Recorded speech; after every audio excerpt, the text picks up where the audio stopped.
தமிழ்நாட்டில் பட்டத்தை திருடுறதுன்றது சினிமா துறையை சேர்ந்தவர்களுக்கு நீண்ட காலமாகவே இருந்து வருகின்ற ஒரு பழக்கம் தான். சமீபத்தில் கூட அப்படிப்பட்ட பட்டத்தை தூக்கி கொண்டு நாங்கள் தான் உண்மையான தளபதி என்று சிலர் சுற்றி கொண்டிருக்கிறார்கள். 41 பேர் செத்து போனால் கூட சாவு வீட்டுக்கு கேதம் கேட்க கூட போக மாட்டேன் என்று துணிச்சலாக தங்களுடைய வீட்டுக்குள் உட்கார்ந்து கொண்டிருப்பவர்கள் வாழுகின்ற காலத்தில், அவர்களை ஆதரித்துக் கொண்டிருக்கின்ற முட்டாள்கள் உழவுகின்ற காலகட்டத்தில், அந்த முட்டாள்களுக்கு சொரணை வருகின்ற வகையில் நாம் சில செய்திகளை எடுத்து சொல்லத்தான் வேண்டும். கூசாமல் கேட்கிறார்கள், பிணத்தை எதற்காக அவசர அவசரமாக போஸ்ட்மார்ட்டம் செய்தீர்கள் என்று. அழுகி போன பிணத்தை வாங்கிய இயக்கம்டா இது. ஒரு உடல் அழுகி போனால் அந்த உணர்வு எவ்வளவு மோசமானது, அந்த வீட்டை எப்படி உழுக்கும் என்று தெரிந்த இயக்கம். அதனால் உடனே போஸ்ட்மார்ட்டம் செய்து பிணத்தை அழுகாமல் வீட்டுக்கு கொடுங்கள், அந்த உடலையாவது அவர்கள் வைத்து அழுது கொள்ளட்டும் என்று கொடுத்து விட்டால் கொலை செய்து விட்டார்கள், அறுவை சிகிச்சையில் ஏமாற்றம் செய்து விட்டார்கள் என்று நாட்டை ஏமாற்றிக் கொண்டிருக்கிறார்கள். இவர்கள் தான் பெரியாரின் படத்தை பின்னால் வைத்திருக்கிறார்கள் என்பதற்காக நாம் அவர்களை ஆதரிக்க வேண்டுமா? பெரியாரின் படத்தை பின்னால் வைத்திருந்த ஒருவன் அந்த பிணங்களுக்காக ரோட்டில் இறங்கி நின்று இருக்க வேண்டும். தெரிச்சு ஓடி இருக்க மாட்டான். சரி, சென்னைக்கு ஓடுறான், பிளைட்டை பிடிச்சு நேரா வந்து சிஎம் பார்த்து ஏதோ பேச போறாங்கன்னு பார்த்தா வீட்டுல போய் உட்கார்ந்தான். இந்திரா காந்தியினுடைய ஆட்சி, அந்த ஆட்சியை பற்றி நம் அனைவருக்கும் தெரியும். அவர் அளவுக்கு ஒரு பாசிஸ்டை நாம் பார்த்ததில்லை என்று. இன்னைக்கு இந்திரா காந்தி எவ்வளவு பரவாயில்லன்னு சொல்ற அளவுக்கு ஒரு பாசிஸ்ட் வந்துட்டான். ஏங்க, ஜெயலலிதா பரவாயில்லன்னு நம்மளே பேச வச்சுட்டாங்களே.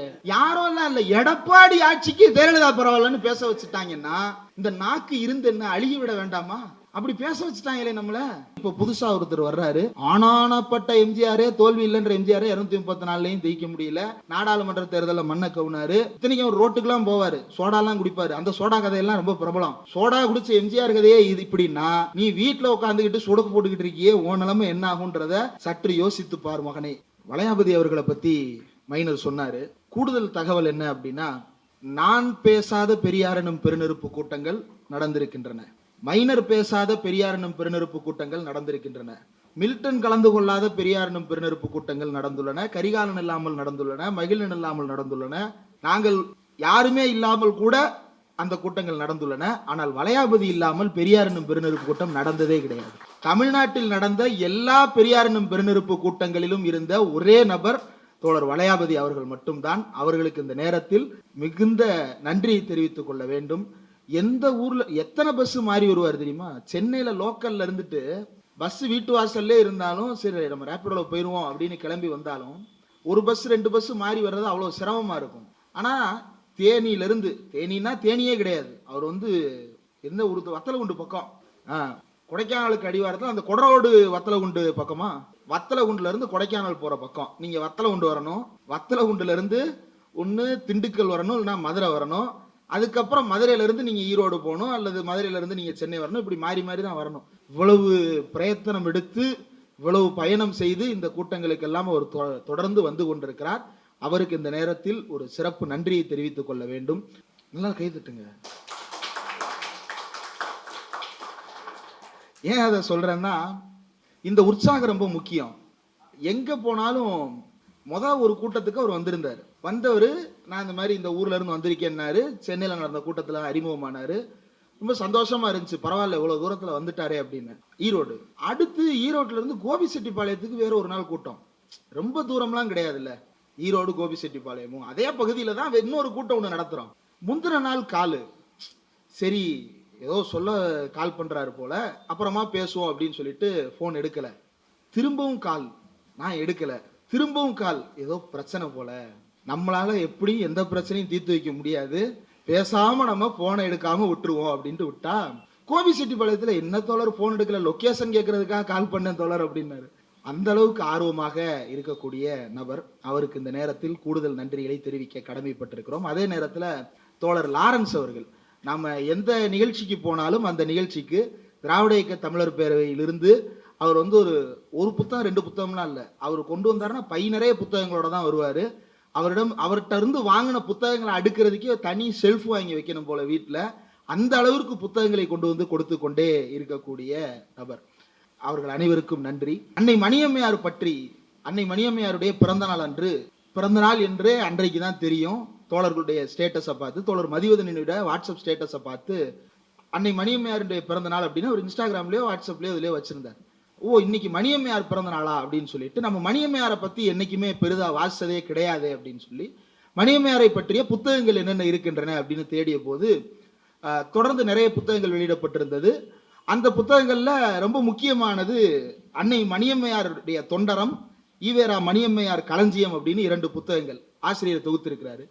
இந்த 2 புத்தகங்களும் வாங்கி படிக்க ஆரம்பித்ததற்கு பிறகு என்னால குற்ற உணர்ச்சி தாங்க முடியல. அந்த அளவிற்கு எப்படி இதை படிக்காமல் தவிர்த்தோம், எவ்வளவு துணிவு இருந்தால் இதை படிக்காமல் நாம் தவிர்த்திருப்போம் அப்படின்னு பெரும் குற்ற உணர்ச்சி மனதுக்குள் தொற்றிக்கொண்டது. அதனுடைய விளைவாக அதை பற்றி எப்படியாவது பேச வேண்டும், அன்னை மணியம்மையாரை பற்றி ஒரு வீடியோ பேசணும் அப்படின்னு சொல்லிட்டு தோழர் மதிவதனி அவர்களோட ஒரு நேர்காணல் பண்ணியிருந்தேன். அதற்கு பிறகு யூடியூப் ரூட்டஸ் அவர்கள் இந்த நிகழ்ச்சி ஏற்பாடு செய்திருந்தது என்பது ரொம்ப மன நிறைவை தருவதாக இருந்தது. ஏனென்றால் திராவிட இயக்கங்களுக்கு பிறகு அன்னை மணியம்மையாருக்காக ஒரு நிகழ்ச்சியையே நடத்துகின்றது யூடியூப் ரூட்டஸ் ரீட்ஸ் மட்டும்தான். அந்த நிகழ்ச்சிக்கு வந்திருக்கின்ற தோழர்கள் அனைவருக்கும் என்னுடைய வணக்கத்தை தெரிவித்துக் கொள்கிறேன். பொதுவாக அந்த உடம்பு சரியில்லாம போறதுன்றது ரொம்ப கஷ்டமானது. சமீபத்தில் எனக்கு கூட ஒரு விபத்து, வாகனத்திலிருந்து கீழே விழுந்து கை உடைஞ்சிருச்சு. மணிக்கட்டு முறிந்து அறுவை சிகிச்சை செய்து மாவுக்கட்டு போட்டு மருத்துவமனையில் சில நாட்கள் இருந்து, அதற்கு பிறகு வீட்லேயும் மாவுக்கட்டில் இருந்து, அதுக்கப்புறம் வீடியோவில் கையை மறைச்சிக்கிட்டே பேசி இப்படி இருந்தேன். அந்த மருத்துவமனையில் இருந்த அந்த நேரத்தில் நான் சுற்றி இருந்தவங்களை படுத்தின பாடு மாதிரி இதுவரைக்கும் வேற யாரும் படுத்தியிருப்பாங்கன்னு தெரியும். அந்த அளவுக்கு தொல்லைப்படுத்தி இருப்பேன். ஏன்னா வலி பொறுக்கலை, வலிச்சுக்கிட்டே இருக்கும். அது 6 மாசம் வரைக்கும் வலி இருந்துகிட்டே இருக்கும். திடீர்னு வலிக்கும் டாக்டர் சொல்லிட்டாரு. வலி என்ன பண்றதுன்னு தெரியல. வலியோடு துடித்து கொண்டிருந்த நேரத்தில் தோழர்கள் அத்தனை பேரும், தோழர் மில்டனா இருக்கட்டும், இன்னும் பல்வேறு தோழர்கள் இணைந்திருந்து பார்த்து கொண்டார்கள். என்னுடைய இணையர் முழுவதுமாக என்னோட இருந்தார், பார்த்து கொண்டார். இப்போ அவங்க எவ்வளவு சிரமப்பட்டாங்க அப்படின்றத அந்த நேரத்தில் பார்த்தது உண்டு. எந்த அளவுக்கு நம்ம அவங்கள தொல்லைப்படுத்துவோன்னு. ஒரு சின்ன கை, இப்பவும் கை வலி இருக்கு. இப்போ கை உடைஞ்சது சரியாகிறது இவ்வளவு சிரமப்படுறோம் அப்படின்னா, தன்னுடைய வாழ்நாளில் இந்த பிரச்சனையை சரி பண்ணவே முடியாதுன்ற நிலைமையில அந்த யூரினரி ட்ராக்ட்ல இருந்து யூரின் லீக் ஆகிக்கிட்டே இருக்குது. அதுக்கு ஒரு மூத்திர பைய சுமந்துக்கிட்டே தெரியணும். அதே நேரத்தில் பேசும்போதே குடல் இறக்க நோய் இருக்குது. அவர் எப்படி சச்சின் கிரிக்கெட்ல அவர் உடம்புல அடி வாங்காத இடமே இல்லையோ, அந்த மாதிரி பெரியார் அவ்வளவு உடல் உபாதைகளால பல நேரங்கள்ல அவதிப்பட்டது உண்டு. அப்படிப்பட்ட அவதிப்பட்ட சூழல்களில் எல்லாம் அன்னை மணியம்மையார் அவரோடு இருந்து பார்த்து கொண்டது என்பது மிகுந்த நாம் மறக்கவே கூடாத ஒரு பணியாக அவர் தந்தை பெரியாரோடு இருந்து அவருடைய உயிரை காத்திருக்கிறார். அதுல இன்னைக்கு காலையில மும்பையில திராவிடர் கழகம் இருக்கிறது. மும்பை திராவிடர் கழகத்திலிருந்து அதனுடைய தலைவர் பெயர் கணேசன். அவர் சமீபத்தில் நான் மணியம்மையாரை பற்றி போட்ட ஒரு போஸ்ட்டை பார்த்துட்டு, மும்பைக்கும் மணியம்மையாருக்கும் நிறைய இது இருக்கு, விஷயங்கள் பேச வேண்டியது இருக்கு, அதை நான் உங்கள்கிட்ட சொல்லணும் அப்படின்னு சொல்லி வாட்ஸ்அப்பில் மெசேஜ் அனுப்பியிருந்தேன். அதற்கு பிறகு ஓகே தோழர், நான் இந்த மாதிரி யூடியூப் ரூட்டஸ் நிகழ்ச்சி ஒன்று இருக்கு, நான் அதுக்கு முன்னாடி கால் பண்றேன்னு. இன்னைக்கு காலைல வரைக்கும் நான் கால் பண்ணல. நேற்று நைட்டு மெசேஜ் போட்டாரு, கால் பண்றேன்னு சொன்னீங்க, நிகழ்ச்சி இருக்குன்னு சொன்னீங்க, ஏன் இன்னும் கால் பண்ணல அப்படின்னு. அந்த அளவுக்கு அவர் உற்சாகமாக போன் எடுத்தோடனே நிறைய விஷயங்களை கொட்டி தீர்த்தார். அதுல ஒரு 2-3 விஷயங்கள் ரொம்ப நெகிழ்ச்சியை ஏற்படுத்துவதாக இருந்தது. அது ரொம்ப முக்கியம் நினைக்கிறேன். அந்த நெகிழ்வான சம்பவங்கள் மும்பையில அப்போது இருந்த திராவிடர் கழக தலைவர் சுப்பையா அப்படின்னு நினைக்கிறேன் அவருடைய பேரு. அவர் சென்னைக்கு பெரியாரை பார்க்க வர்றாரு. பெரியாரை பார்க்க வந்தவர் கையில அல்வா வாங்கிட்டு வர்றாரு.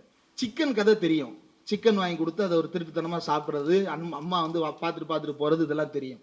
அல்வா வாங்கிட்டு கொடுத்துட்றாரு. அல்வாவை வாங்கினவர், ஏய் மேலே கொடுக்காத கீழே கொடு அப்படின்னு சொல்லிட்டு வாங்கி அப்படி வேட்டியில வச்சுக்கிட்டு சுத்தி திருன்னு பார்த்துருக்கிறாரு. ஏன் என்னங்கய்யா, ஏங்க சுத்தி பாக்குறீங்க? இல்ல அந்த அம்மா பாக்குறேன் அப்படின்னு சொல்லிட்டு மணியம்மையார் பாக்குறாங்களான்னு அவர் சுத்தி பாக்குறாராம். அவங்க பின்னாடி செல்ஃப்ல ஏதோ வேலையா இருக்கிறாங்க. அம்மாக்களுக்கு ஒரு இன்ஸ்டிங்க்ட் உண்டு இல்ல, நம்ம எங்கேயோ ஏதோ ஒண்ணு பண்ணிருப்போம், என்னடா எல்லாம் ஓகே தானா, எதுவும் பிரச்சனை இல்லையே அப்படின்னு அம்மா கேட்பாங்க. உண்மையிலே ஏதோ ஒரு பிரச்சனை இருக்கும், அந்த நேரத்துல இருக்கும். அது ஒன்றும் மூட நம்பிக்கைன்னு இல்லை, பையன் மேல இருக்கிற பாசத்துல அந்த கோயின்சிடன்ஸ் ரொம்ப அழகானதா இருக்கும் இயற்கையில. இப்போ என்னமோ நடக்குது போலே அப்படின்னு சொல்லிட்டு மணியம்மையார் முன்னாடி பார்த்தா லவக்குன்னு அந்த அல்வாவை எடுத்து வாயில போட, சின்ன வயசுல குழந்தைங்க விளையாட்டு சாமான வாயில போட்டுருச்சுன்னா அவங்க அம்மா வாயை இப்படி பிடிச்சு விளையாட்டு சாமான வெளியே எடுத்து போடுவாங்கல்ல, அந்த மாதிரி இதே பொழப்பா போச்சு, துப்புங்க முதல்ல அப்படின்னு சொல்லிட்டு வாய்க்குள்ள போட்ட அல்வாவை எடுத்து அப்படி வெளியே தூக்கி போட்டு, நீங்க பாட்டுக்கு வாங்கி கொடுத்துருவீங்க, ஒரு பாட்டுக்கு தின்னுட்டு போயிடுவாரு, யார் உட்காந்து சௌரியம் பார்த்துக்கிட்டு இருக்கிறது, ஒழுங்கா இருக்கா, உடம்புக்கு நல்லதை வாங்கி கொடுங்க அப்படின்னு சொல்லிட்டு அதுக்கப்புறம் அந்த தோழரை கூப்பிட்டு, நீங்க மும்பையில இருந்து ரொம்ப சிரத்தை எடுத்து வந்திருக்கீங்க, பாசத்தோட வாங்கிட்டு வந்திருக்கீங்க, ஆனா உங்க பாசம் ஐயாவை ரொம்ப காலம் வாழ வைக்கிறதா தானே இருக்கும், ஐயா ரொம்ப காலம் வாழணும்னா இந்த உணவு கட்டுப்பாடுலாம் ரொம்ப முக்கியம், அதனால தப்பா எடுத்துக்காதீங்க அப்படின்னு சொல்லிட்டு.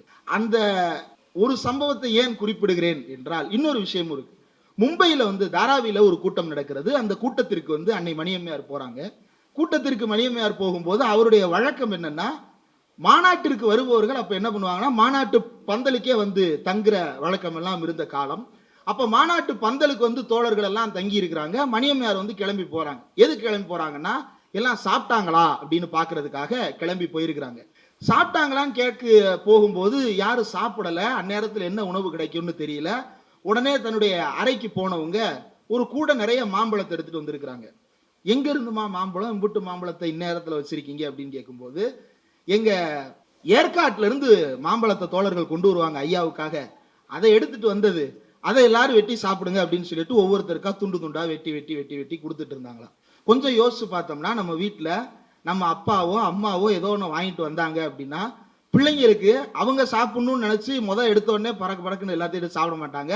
பிள்ளைங்க சாப்பிடட்டும் அப்படின்னு அந்த பழத்தை ஒன்னொன்னா வெட்டி பிள்ளைகளுக்கு கொடுத்துட்டு, நீங்க சாப்பிட்டீங்களாமான்னு நம்ம கேட்க மாட்டோம். கடைசி துண்டு வாய்க்குள்ள இறங்கும் போதுதான் நீங்க சாப்பிட்டீங்களாமா அப்படின்னு நம்ம கேட்போம். அது தெரிஞ்சு கேட்போம், தெரியாமலும் கேட்போம். சரி, அம்மா நமக்கு தான் கொடுப்பாங்கன்னு தெரியும், அப்புறம் கேட்டுக்கலாம் அப்படின்னு நினைச்சு கூட நம்ம சாப்பிட்டு முடிச்சுட்டு கேட்போம். அம்மா நான் சாப்பிட்டேன்ப்பா அப்படின்னு சொல்லிட்டு, ஆனா சாப்பிட்டு இருக்க மாட்டாங்க, பிள்ளைகளுக்கு பிரிச்சு கொடுப்பாங்க.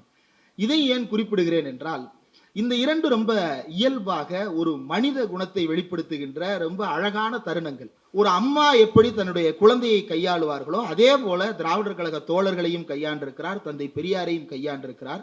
தந்தை பெரியாரையும் மணியம்மையாருடைய உறவையும் பற்றி மிகுந்த கொச்சையாக எழுதுகிறார்கள். தன் வாழ்நாள் முழுவதும் மணியம்மையாரை அம்மா அம்மா என்றுதான் பெரியார் கூப்பிட்டார்.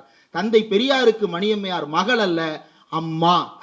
மணியம்மையார் தந்தை பெரியாருக்கு மட்டுமல்ல, திராவிடர் கழக தோழர்களுக்கு மட்டுமல்ல, தமிழ்நாட்டிற்கே உண்மையான அம்மா மணியம்மையார் தான். ஏன்னா இந்த புதிய ரக அம்மாக்கள் இருக்கிறாங்கல்ல, அந்த புதிய ரக அம்மாக்கள்லாம் அரசியலுக்குள்ள என்ட்ரி கொடுக்கிறதுக்கு முன்னாடியே, புரட்சி தலைவிகள் இல்ல, புரட்சி தலைவரே தனி என்ட்ரி கொடுக்கிறதுக்கு முன்னாடியே அம்மா என்ற அடைமொழியோடு அழைக்கப்பட்டவர் அன்னை மணியம்மையார். ஏன் சொல்றேன்னா, தமிழ்நாட்டில் பட்டத்தை திருடுறதுன்றது சினிமா துறையை சேர்ந்தவர்களுக்கு நீண்ட காலமாகவே இருந்து வருகின்ற ஒரு பழக்கம் தான். சமீபத்தில் கூட அப்படிப்பட்ட பட்டத்தை தூக்கி கொண்டு நாங்கள் தான் உண்மையான தளபதி என்று சிலர் சுற்றி கொண்டிருக்கிறார்கள். அதே போலதான் அன்றைக்கு நான் தான் உண்மையான அம்மா அப்படின்னு சொல்லிட்டு புரட்சி தலைவி சுற்றி கொண்டிருந்தா. வெறுமன புரட்சி தலைவின்னு சொல்லக்கூடாது, மாண்புமிகு இதய தெய்வம் புரட்சி தலைவி தங்கத்தாரகை, வேற எதுவும் விட்டனா, இரும்பு பெண்மணி, வேற எதுவும் விட்டனா இருக்கு, இன்னும் நிறைய இருக்கு. சட்டமன்ற குறிப்புகள் எல்லாம் கேட்டோம்னா காது அவிஞ்சிடும். அந்த அளவுக்கு பட்டங்களை போட்டு கூட்டி அம்மா அம்மா என்று அந்த வார்த்தையவே அலங்கோலப்படுத்தி கொண்டிருந்தார்கள். அம்மா என்கின்ற வார்த்தையோடு அன்னை மணியம்மையாரை அழைப்பதற்கு இந்த நெகிழ்ச்சியான சம்பவங்கள் மட்டும்தான் காரணமா என்றால், இந்த இரண்டு நெகிழ்ச்சியான சம்பவங்கள் மட்டுமல்ல, அவருடைய வாழ்க்கையில் நிறைய விஷயங்கள் நடந்திருக்கின்றது. தோழர் ரவுத்ரா அவர்கள் அன்னை மணியம்மையாரினுடைய ராவணலீலா போராட்டத்தை பற்றி பல தகவல்களை பகிர்ந்து கொண்டார். அந்த புத்தகம் நானும் வந்த உடனே, போன தடவை இங்க வந்த உடனே ஒரு புக்கு கண்ணில் சிக்கின மாதிரி இந்த தடவை இந்த லைப்ரரியில ஒரு புக்கு கண்ணில் சிக்கும் அப்படின்னு போய் அந்த இடத்துல அப்படி நீக்கினேன். அங்க அன்னை மணியம்மையார் புக் இருந்துச்சு, எடுத்துட்டு வந்தேன். அப்புறம் தான் தெரியுது அவங்களும் அந்த புத்தகத்தை தான் அறிமுகப்படுத்தி பேசுறாங்க அப்படின்னு. ரொம்ப சிறப்பாக அந்த புத்தகத்தை அறிமுகப்படுத்தி பேசிய தோழர் ரவுத்ரா அவர்களுக்கு நன்றி. அதே போல மைனர் அவர்களும் அது பற்றி குறிப்பிட்டிருந்தார். அன்னை மணியம்மையார் அவர்களை பற்றி பேசும் பொழுது அவருடைய முதல் அறிக்கைகள் ரொம்ப ரொம்ப முக்கியமானது. திராவிடர் கழகத்திற்குள் வந்ததற்கு பிறகு அல்லது பெரியாருடன் வந்ததற்கு பிறகு அவர் விடுதலையில், குடியரசில் அவர் விடுதலையில் எழுதின அந்த முதல் கட்டுரை ரொம்ப முக்கியமானது. திராவிடர் கழக தலைவராக பொறுப்பேற்றதற்கு பிறகு அவர் முதலாவதாக எழுதிய அந்த கட்டுரை என்பது ரொம்ப ரொம்ப முக்கியமானது.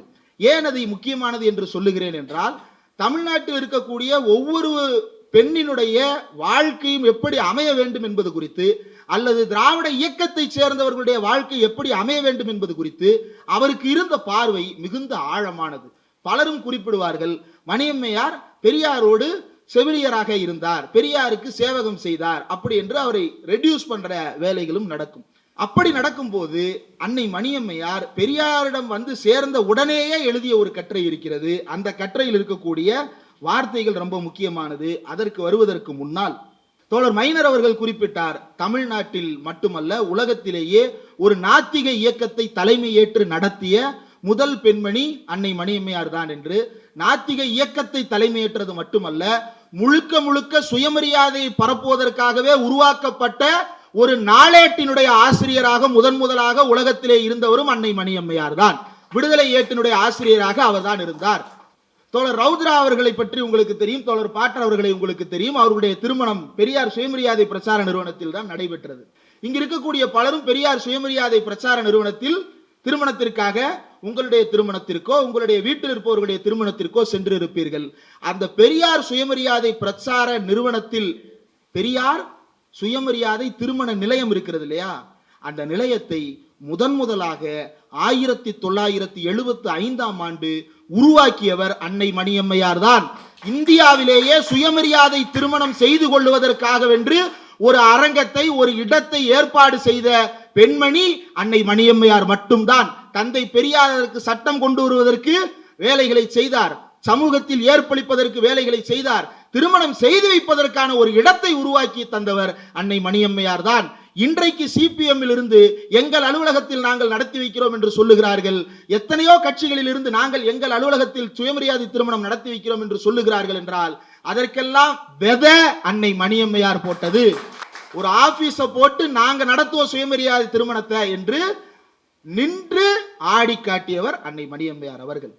அது மட்டும் அல்ல, நமக்கெல்லாம் தெரியும், தமிழ்நாடு தான் இந்தியாவிலே இருக்கின்ற மாநிலங்களிலேயே பெண்களுடைய கல்வியில் முதல் நிலை வகித்துக் கொண்டிருக்கின்ற மாநிலம், பெண்களுடைய உயர்கல்வியில் மிக பெரும் பங்கை வகித்துக் கொண்டிருக்கக்கூடிய மாநிலம், பெண்களுடைய ஆராய்ச்சி கல்வியில் யாராலும் தொட முடியாத உயரத்தை தொட்டிருக்கின்ற மாநிலம் தமிழ்நாடு என்றால், தமிழ்நாட்டில் மட்டுமல்ல ஆசியாவிலேயே முறையாக பெண்களுக்கு என்று தனியார் பொறியியல் கல்லூரி ஒன்று கட்டியது பெரியார் மணியம்மையார் அறக்கட்டளை. அந்த அறக்கட்டளை உருவாக்கியவர் அன்னை மணியம்மையார் தான்.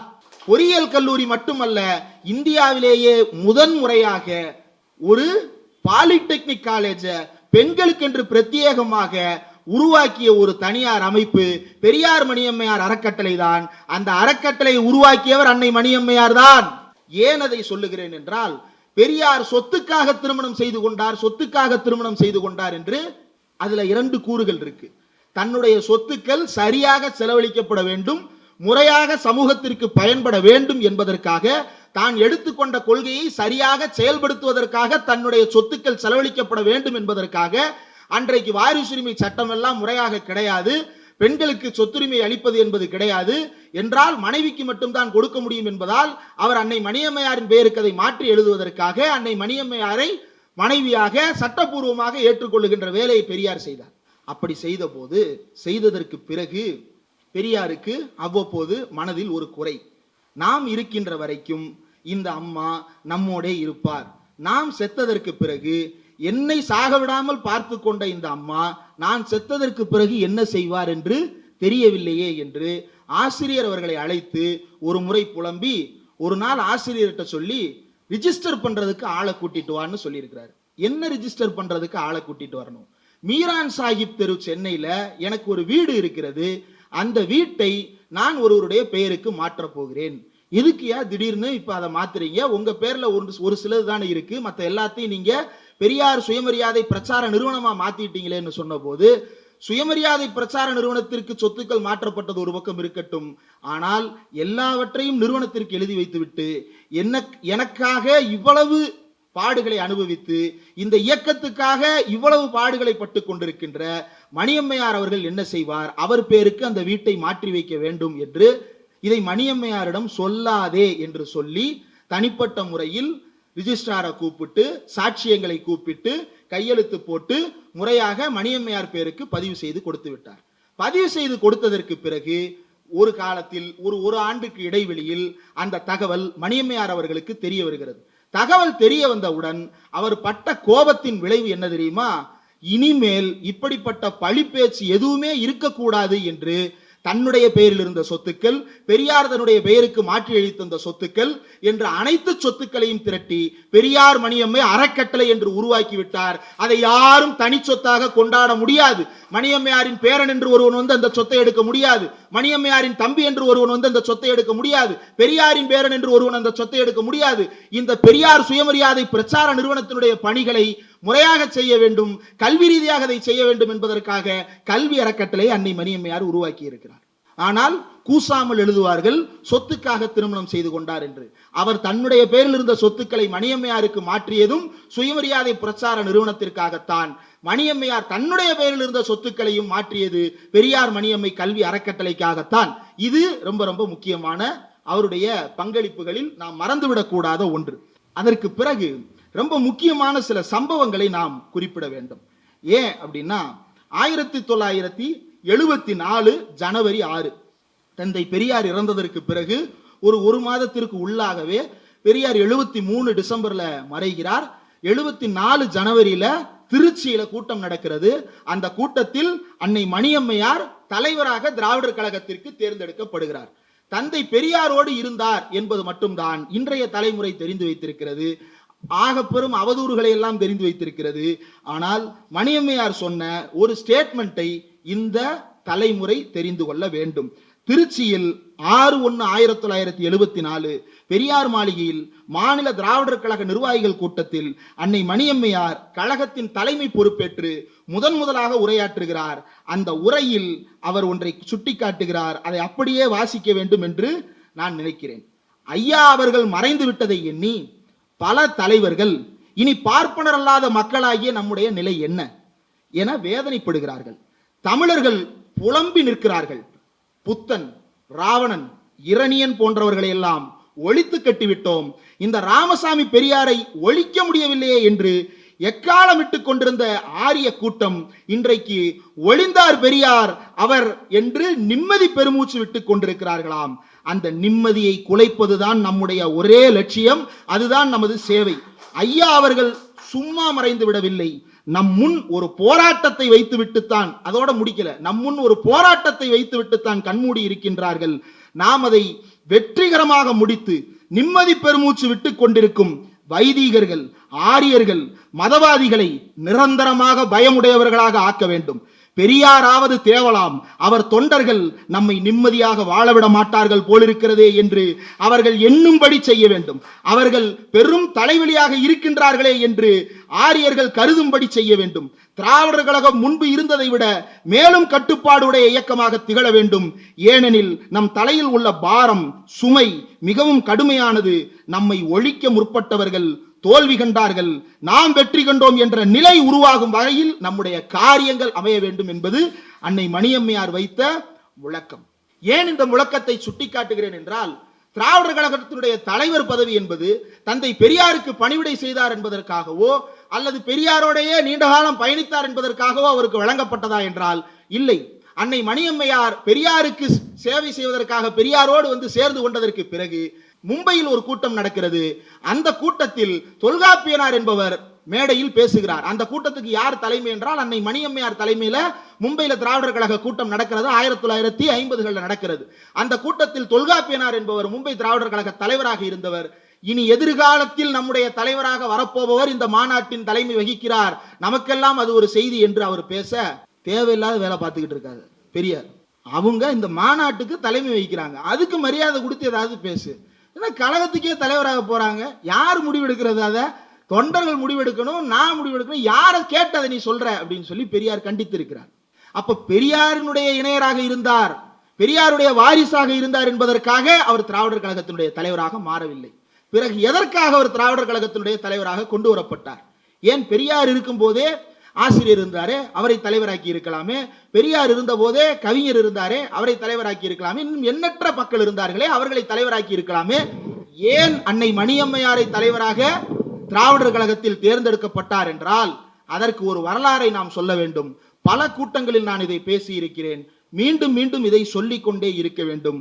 ஏனென்றால் 41 பேர் செத்து போனால் கூட சாவு வீட்டுக்கு கேதம் கேட்க கூட போக மாட்டேன் என்று துணிச்சலாக தங்களுடைய வீட்டுக்குள் உட்கார்ந்து கொண்டிருப்பவர்கள் வாழுகின்ற காலத்தில், அவர்களை ஆதரித்துக் கொண்டிருக்கின்ற முட்டாள்கள் உழவுகின்ற காலகட்டத்தில், அந்த முட்டாள்களுக்கு சொரணை வருகின்ற வகையில் நாம் சில செய்திகளை எடுத்து சொல்லத்தான் வேண்டும். தந்தை பெரியார் அரசியலமைப்பு சட்டத்திற்கு எதிரான ஒரு பெரும் போராட்டத்தை நடத்தினார். எதற்காக நடத்தினார்? அரசியலமைப்பு சட்டமே இருக்கக்கூடாது என்பதற்காகவா? இல்லை. அவர் அரசியலமைப்பு சட்டம் வேண்டும் என்றுதான் இருந்தார். ஆனால் எப்படிப்பட்ட சட்டமாக இருக்க வேண்டும் என்பதில்தான் தந்தை பெரியார் மாறுபட்ட கண்ணோட்டம் கொண்டிருந்தார். யாரிடமிருந்து மாறுபட்ட கண்ணோட்டம்? அம்பேத்கரிடமிருந்து மாறுபட்ட கண்ணோட்டமா? இல்லை. அம்பேத்கரின் உண்மையான கண்ணோட்டம் எதுவோ அதை பிரதிபலிக்கின்ற வகையில் அரசியலமைப்பு சட்டம் வேண்டும் என்று அரசியலமைப்பு சட்டத்தில் சாதியை பாதுகாக்கின்ற சட்டப்பிரிவுகளை எரிக்கின்ற போராட்டத்தை தந்தை பெரியார் நாடு முழுவதும் நடத்த வேண்டும் என்று அறிவிக்கிறார். அறிவித்த மாத்திரத்தில் அவர் கைது செய்யப்பட்டு சிறையில் அடைக்கப்படுகிறார்.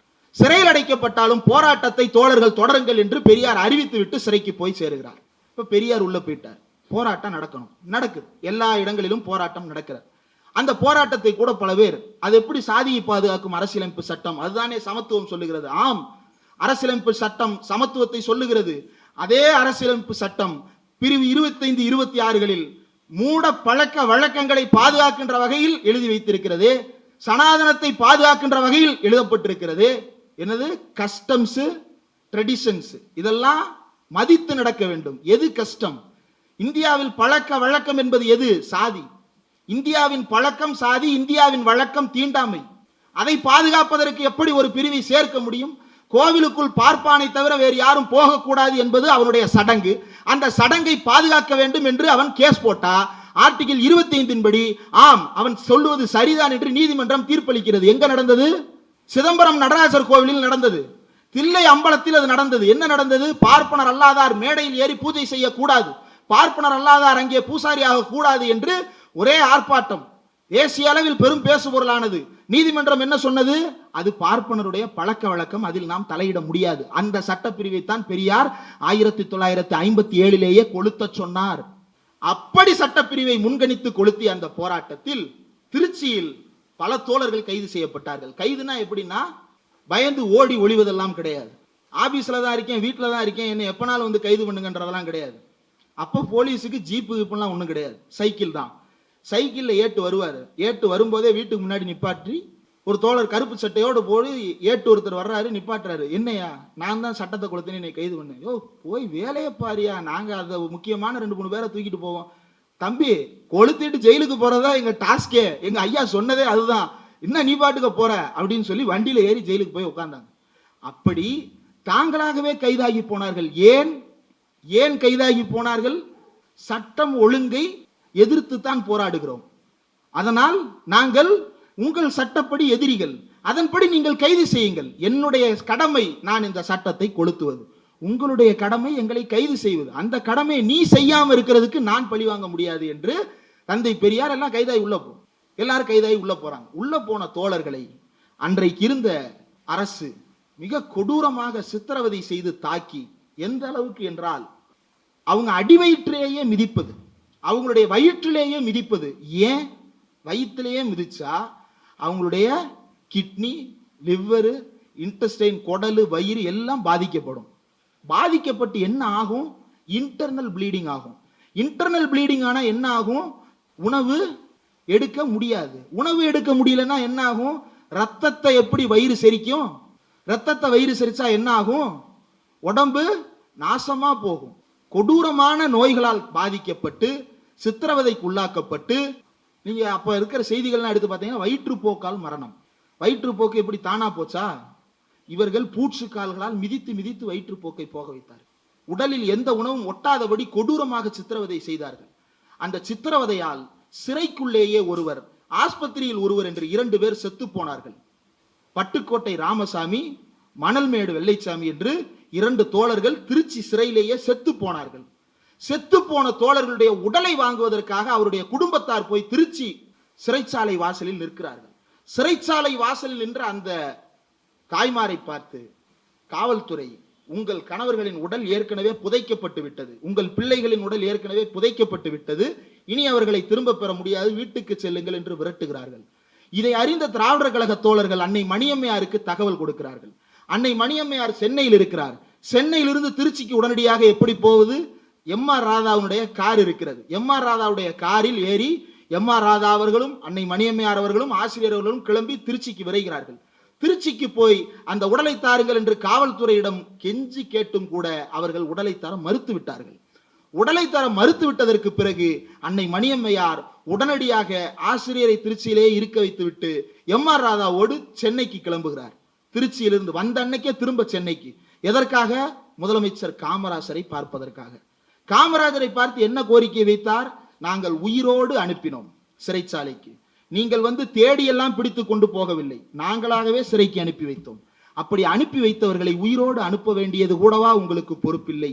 ஒரு பார்ப்பனரல்லாத அரசு பார்ப்பனராத மக்களை இப்படி கொலை செய்யலாமா என்று அன்னை மணியம்மையார் கேட்ட கேள்விக்கு காமராசரால் பதில் சொல்ல முடியாமல் உடனடியாக உடலை ஒப்படைக்க சொல்லுகிறேன் என்று அவர்கள் சொல்லுகிறார். அதற்கு பிறகு சென்னையிலிருந்து மீண்டும் திருச்சிக்கு கிளம்புகிறார்கள். கிளம்புகிற நேரத்தில் சென்னையிலிருந்து திருச்சிக்கு தகவல் அனுப்பப்பட்டு விட்டது. அந்த தகவல் தெரிந்ததற்கு பிறகு, முதலமைச்சர் அலுவலகத்திலிருந்து தகவல் கிடைத்ததற்கு பிறகு காவல்துறையினர் உடலை ஒப்படைக்க வேண்டும். புதைத்து 3 நாட்களான பாதி அழுகிய பிணங்களை தோண்டி எடுத்து திராவிடர் கழக தோழர்கள் கையில் கொடுக்கிறார்கள். அழுகி போன பிணங்களை கையில் கொடுத்தார்கள். அந்த அழுகி போன பிணத்தை வைத்து, அழுகி போச்சுன்னா என்ன செய்வோம்? உடனே போய் எரிச்சிருவோம், உடனே போய் புதைச்சிருவோம்னு தான் நினைப்போம். அதை வைத்து நாங்கள் அஞ்சலி செலுத்துவோம். எப்ப அஞ்சலி செலுத்த போறீங்க? அங்கிருந்து எங்க அம்மா வந்துகிட்டு இருக்கிறாங்க, அவங்க வர்ற வரைக்கும் நாங்க வச்சு அஞ்சலி செலுத்துவோம். அவங்க வந்ததுக்கு அப்புறம் திருச்சி முழுக்க ஊரோட நடத்தி அதுக்கப்புறம் தான் எரிப்போம். காவல்துறை விடவில்லை. ஒரு சில வழக்கறிஞர்களை பிடித்து வைத்துக் கொண்டு எப்படியாவது உடனே எரிக்க ஏற்பாடு செய்யுங்கள் என்று தொடர்ந்து அழுத்தத்தின் விளைவாக ஒரு கட்டத்தில் அந்த உடலை எடுத்துவிட்டு ஊர்வலம் கிளம்புகிறது. ஊர்வலத்தில் லட்சத்திற்கும் மேற்பட்ட தொண்டர்கள் ஊர்வலமாக நடந்து போகிறார்கள். திருச்சி தில்லை நகரை தாண்டும் போது எம்.ஆர். ராதாவின் பிளைமூத் கார் நிற்கிறது. அன்னை மணியம்மையார் இறங்குகிறார். அன்னை மணியம்மையாரை பார்த்ததும் இதற்கு மேல் ஊர்வலம் நடத்தக்கூடாது, உடலை உடனடியாக புதைக்கவோ எரிக்கவோ எடுத்து செல்லுங்கள் என்று காவல்துறை உத்தரவிடுகிறது. நாங்கள் ஊர்வலம் தானே போகக்கூடாது, உட்காருவதற்கு எந்த தடையும் கிடையாது, 1,00,000 பேர் உட்காருங்கடா ரோட்ல அப்படின்னு அவ்வளவு பேரையும் ரோட்டில் உட்கார வைத்தவுடன் காவல்துறை அஞ்சி நடுங்கி, இது திருச்சி தாங்காத கூட்டம் என்று பதறி, கூட்டத்தை தொடருங்கள், நீங்கள் என்னமோ செய்யுங்கள் என்று ஊர்வலத்தை நடத்தி முடித்து திருச்சி முழுக்க சாதி ஒழிக சாதி ஒழிக என்ற முழக்கத்தோடு அந்த பிணங்களை எடுத்து கொண்டு போய் அடக்கம் செய்யும் வரை ரோட்டில் நின்றார் அன்னை மணியம்மையார். வீட்டுக்குள் உட்கார்ந்திருக்கவில்லை. கூசாமல் கேட்கிறார்கள், பிணத்தை எதற்காக அவசர அவசரமாக போஸ்ட்மார்ட்டம் செய்தீர்கள் என்று. அழுகி போன பிணத்தை வாங்கிய இயக்கமடா இது? ஒரு உடல் அழுகி போனால் அந்த உணர்வு எவ்வளவு மோசமானது, அந்த வீட்டை எப்படி உழுக்கும் என்று தெரிந்த இயக்கம். அதனால் உடனே போஸ்ட்மார்ட்டம் செய்து பிணத்தை அழுகாமல் வீட்டுக்கு கொடுங்கள், அந்த உடலையாவது அவர்கள் வைத்து அழுது கொள்ளட்டும் என்று கொடுத்து விட்டால் கொலை செய்து விட்டார்கள், அறுவை சிகிச்சையில் ஏமாற்றம் செய்து விட்டார்கள் என்று நாட்டை ஏமாற்றி கொண்டிருக்கிறார். இவர்கள்தான் பெரியாரின் படத்தை பின்னால் வைத்திருக்கிறார்கள் என்பதற்காக நாம் அவர்களை ஆதரிக்க வேண்டுமா? பெரியாரின் படத்தை பின்னால் வைத்திருந்த ஒருவன் அந்த பிணங்களுக்காக ரோட்டில் இறங்கி நின்று இருக்க வேண்டும். தெரிச்சு ஓடி இருக்க மாட்டான். சரி, சென்னைக்கு ஓடுறான் பிளைட்டை பிடிச்சு, நேரா சிஎம் பார்த்து ஏதோ பேச போறாங்கன்னு பார்த்தா வீட்டுல போய் உட்காந்துட்டான். மணியம்மையார் வீட்டுல உட்காரலடா, ரோட்ல நின்னாங்க. அன்னை மணியம்மையாருடைய வரலாற்றில் இது ஒரு திருப்பு முனை சம்பவம். இந்த சம்பவம் தந்தை பெரியார் சிறையில் இருந்த காலத்தில் நடைபெறுகிறது. சிறையில் இருந்த காலத்தில் அந்த உடலை பெறுவதற்காக அன்னை மணியம்மையார் இந்த போராட்டத்தை நடத்துகிறார் என்றால், அவர் அப்போதே ஒரு தலைமைக்கு உரிய அனைத்து பண்புகளோடும் குணங்களோடும் இருந்தார். அதனால் திராவிடர் கழகம் அவரை தலைவராக்கியதே தவிர பெரியாரோடு உடனிருந்தார் என்பதற்காக அல்ல, பெரியாருக்கு தொண்டரம் செய்தார் என்பதற்காக அல்ல. இந்த நாட்டில் சாதி ஒழிவதற்காக தொண்டு செய்தார் என்பதற்காக அவர் திராவிடர் கழகத்தினுடைய தலைவராக ஆக்கப்பட்டார். திராவிடர் கழகத்தினுடைய தலைவராக தேர்ந்தெடுக்கப்பட்டதற்கு பிறகு பல்வேறு முக்கியமான நிகழ்வுகள் நடந்திருக்கிறது. அந்த நிகழ்வுகளில் ஒரு சிலவற்றை நான் சுட்டிக்காட்ட விரும்புகிறேன். இந்திரா காந்தியினுடைய ஆட்சி, அந்த ஆட்சியை பற்றி நம் அனைவருக்கும் தெரியும். தோழர் ரவுத்ரா கூட சொன்னார், அவர் அளவுக்கு ஒரு பாசிஸ்டை நாம் பார்த்ததில்லை என்று. இன்னைக்கு இந்திரா காந்தி எவ்வளவு பரவாயில்லன்னு சொல்ற அளவுக்கு ஒரு பாசிஸ்ட் வந்துட்டான். ஏங்க, ஜெயலலிதா பரவாயில்லன்னு நம்மளே பேச வச்சுட்டாங்களே. யாரோ எல்லாம் இல்ல, எடப்பாடி ஆட்சிக்கு ஜெயலலிதா பரவாயில்லன்னு பேச வச்சுட்டாங்கன்னா இந்த நாக்கு இருந்து என்ன அழுகி விட வேண்டாமா? அப்படி பேச வச்சுட்டாங்களே நம்மள. இந்திரா காந்தியினுடைய ஆட்சியில் என்ன நடந்தது என்பதை சற்று நினைவுபடுத்த விரும்புகிறேன். இது அன்னை மணியம்மையாருடைய அன்னை ஈவேரா மணியம்மையார் தொண்டரம் என்ற புத்தகத்தில் பக்கம் 68 தொடர்ந்து இடம்பெற்றிருக்கிறது. அதாவது, இந்திரா காந்தி அம்மையார் திமுகவை அழிக்க ஒழிக்க கட்டவிழ்த்து விட்ட கொடுமைகள் அடக்குமுறைகள் என்று அன்னை மணியம்மையார் பல நேரங்களில் பேசியிருக்கிறார். அப்படி பேசிய போது திமுகவிற்கு ஆதரவாக அன்னை மணியம்மையார் நேரடியாக களத்தில் இருந்திருக்கிறார். எந்த அளவிற்கு நேரடியாக களத்தில் இருந்திருக்கிறார் என்றால், திமுகவும் திகாவும் இரட்டை குழல் துப்பாக்கிகள் என்று சொல்லும் போது பலருக்கும் அதை எப்படி புரிந்து கொள்வது என்று தெரியாமல் கூட இருக்கலாம். அந்த இரட்டை குழல் துப்பாக்கி எப்படி செயல்படும் என்பதற்கு ஒரு உதாரணத்தை சொல்ல வேண்டும் என்றால், இந்திரா காந்தி தமிழ்நாட்டிற்கு வரும்போது அவருக்கு எதிராக ஒரு கருப்பு கொடி ஆர்ப்பாட்டத்தை நடத்துவதற்கு திராவிடர் கழகம் முடிவு செய்கிறது. திராவிடர் கழகம் 1977ஆம் ஆண்டு அந்த கருப்பு கொடி ஆர்ப்பாட்டத்தை நடத்துவதற்காக முடிவு செய்த உடனேயே அன்றைக்கு இருந்த திமுக என்ன செய்கிறது என்றால், திராவிடர் கழகத்தின் தலைவர் அன்னை மணியம்மையாரும் திராவிடர் கழக தோழர்களும் எப்படி இந்திரா காந்திக்கு கருப்பு கொடி ஆர்ப்பாட்டம் செய்ய முயற்சி செய்கிறார்களோ அதே போல நாமும் அந்த கருப்பு கொடி ஆர்ப்பாட்டத்தில் இணைந்து செயல்பட வேண்டும் என்று இந்திரா காந்திக்கு எதிராக திக ஆரம்பித்து திமுக இணைந்து கொண்டு கருப்பு கொடி ஆர்ப்பாட்டம் நடக்கிறது. 77 அக்டோபர். யாரு அப்ப முதலமைச்சர்? எம்ஜி ராமச்சந்திரன். 1977 கருப்பு கொடி ஆர்ப்பாட்டம். எங்கிருந்து கிளம்பும் ஆர்ப்பாட்டம்னா திடல்ல இருந்து கிளம்பும். திடல்ல இருந்து என்ன பண்றாங்க அப்படின்னா, கருப்பு கொடி ஆர்ப்பாட்டம் இந்திரா காந்தி வருகின்ற வழியில் காட்டுவதற்காக வேன்ல கிளம்புறாங்க. வேன்ல கிளம்பி இப்ப தீரன் சின்னமலை சிலை இருக்கு இல்லையா, மறைமலை அடிகளார் மேம்பாலம் என்று சைதாப்பேட்டைக்கு முன்பு ஒரு பாலம் இருக்கிறது இல்லையா, அந்த பாலத்திற்கு முன்னால் வாகனம் வழிமறிக்கப்படுகிறது. வாகனம் வழிமறிக்கப்படும் போது அந்த முதல் வாகனத்தில் அன்னை மணியம்மையார் தலைமையில் ஒரு படை, அந்த வாகனம் அங்கேயே ஹால்ட் ஆயிருச்சு. பின்னாடியே இன்னொரு வேன் வருது. இது என்னடா புதுசா இன்னொரு வேன் வருது, கருப்பு கொடி ஆர்ப்பாட்டத்துக்கு இந்த வேன் தானே, என்னன்னா எப்படியும் அரெஸ்ட் பண்ணுவானுங்க, அதனால நம்ம 2 பேட்சா கிளம்புவோம், முதல் பேட்ச் அவன் அரெஸ்ட் பண்ணிட்டு போனதுக்கு அப்புறம் 2வது பேட்ச் போய் கருப்பு கொடி ஆர்ப்பாட்டத்தை சக்சஸ்ஃபுல்லா நடத்திட்டு வந்துடட்டும்னு முதல் பேட்ச் மணியம்மையார் தலைமையில், அடுத்த பேட்ச் ஆசிரியர் தலைமையில் 2 பேட்ச் கிளம்பி வரும். 2 பேட்சையுமே நிப்பாட்டுறாங்க. நிப்பாட்டி வச்சு உங்களை எல்லாம் கைது செய்ய போறோம் அப்படின்னு ஒரு காவலர் வந்து அறிவிக்கிறார். அப்படி அறிவித்துட்டு இருக்கிற நேரத்திலேயே அந்த ஜன்னலின் வழியாக எதிர் திசையில் பார்க்கும் போது ஒரு போக்குவரத்து காவலர் கருப்பு சட்டை போட்டிருந்த ஒரு சாமானியர் ஒருவரை பிடித்து லத்தியால் அடி அடி என்று அடித்து ரத்தம் வரும் அளவிற்கு அடித்து துவைத்து ஆபாச அர்ச்சனை செய்து கொண்டிருந்தார் அந்த போக்குவரத்து காவலர். இதை பார்த்து அன்னை மணியம்மையார் பதைபதைத்து போய், எப்பா காவலர் எதுக்குப்பா அந்த ஆளை போட்டு இந்த அடி அடிச்சிட்டு இருக்கிற, யார் அவரு, எதுக்கு அடிக்கிற அப்படின்னு இங்க இருந்து சத்தம் போட, அங்கிருந்து அவரு எப்படி தூத்துக்குடியில ஒரு பெண் காவல் ஆய்வாளர் ஒரு பெண் காணவில்லை என்று புகார் கொடுக்க போன போது அந்த பெற்றோரிடம் எவ்வளவு மோசமான வார்த்தைகளை பேசினாரோ அப்படிப்பட்ட மோசமான வார்த்தைகளை அங்கிருந்தபடியே அந்த காவலர் அன்னை மணியம்மையாரை நோக்கி கத்துகிறார். நீங்க அப்படியே கட் பண்ணுங்க, போலீஸ்ன்றது ஸ்டேட் மிஷினரி, அது மாறாது, அது இயங்கிக் கொண்டே இருக்கும், கவர்மெண்ட் மாறிக்கிட்டே இருக்கும். அதற்கு முன்பு இருந்த கலைஞருடைய அரசு, கலைஞருடைய காவல்துறை திராவிடர் கழகத்தையோ அன்னை மணியம்மையாரையோ எப்படி கையாண்டது என்பதை தோழர் ரவுத்ரா சொன்னார். ராவணலீலா போராட்டத்தின் போது என்ன நடந்தது என்பது பற்றி.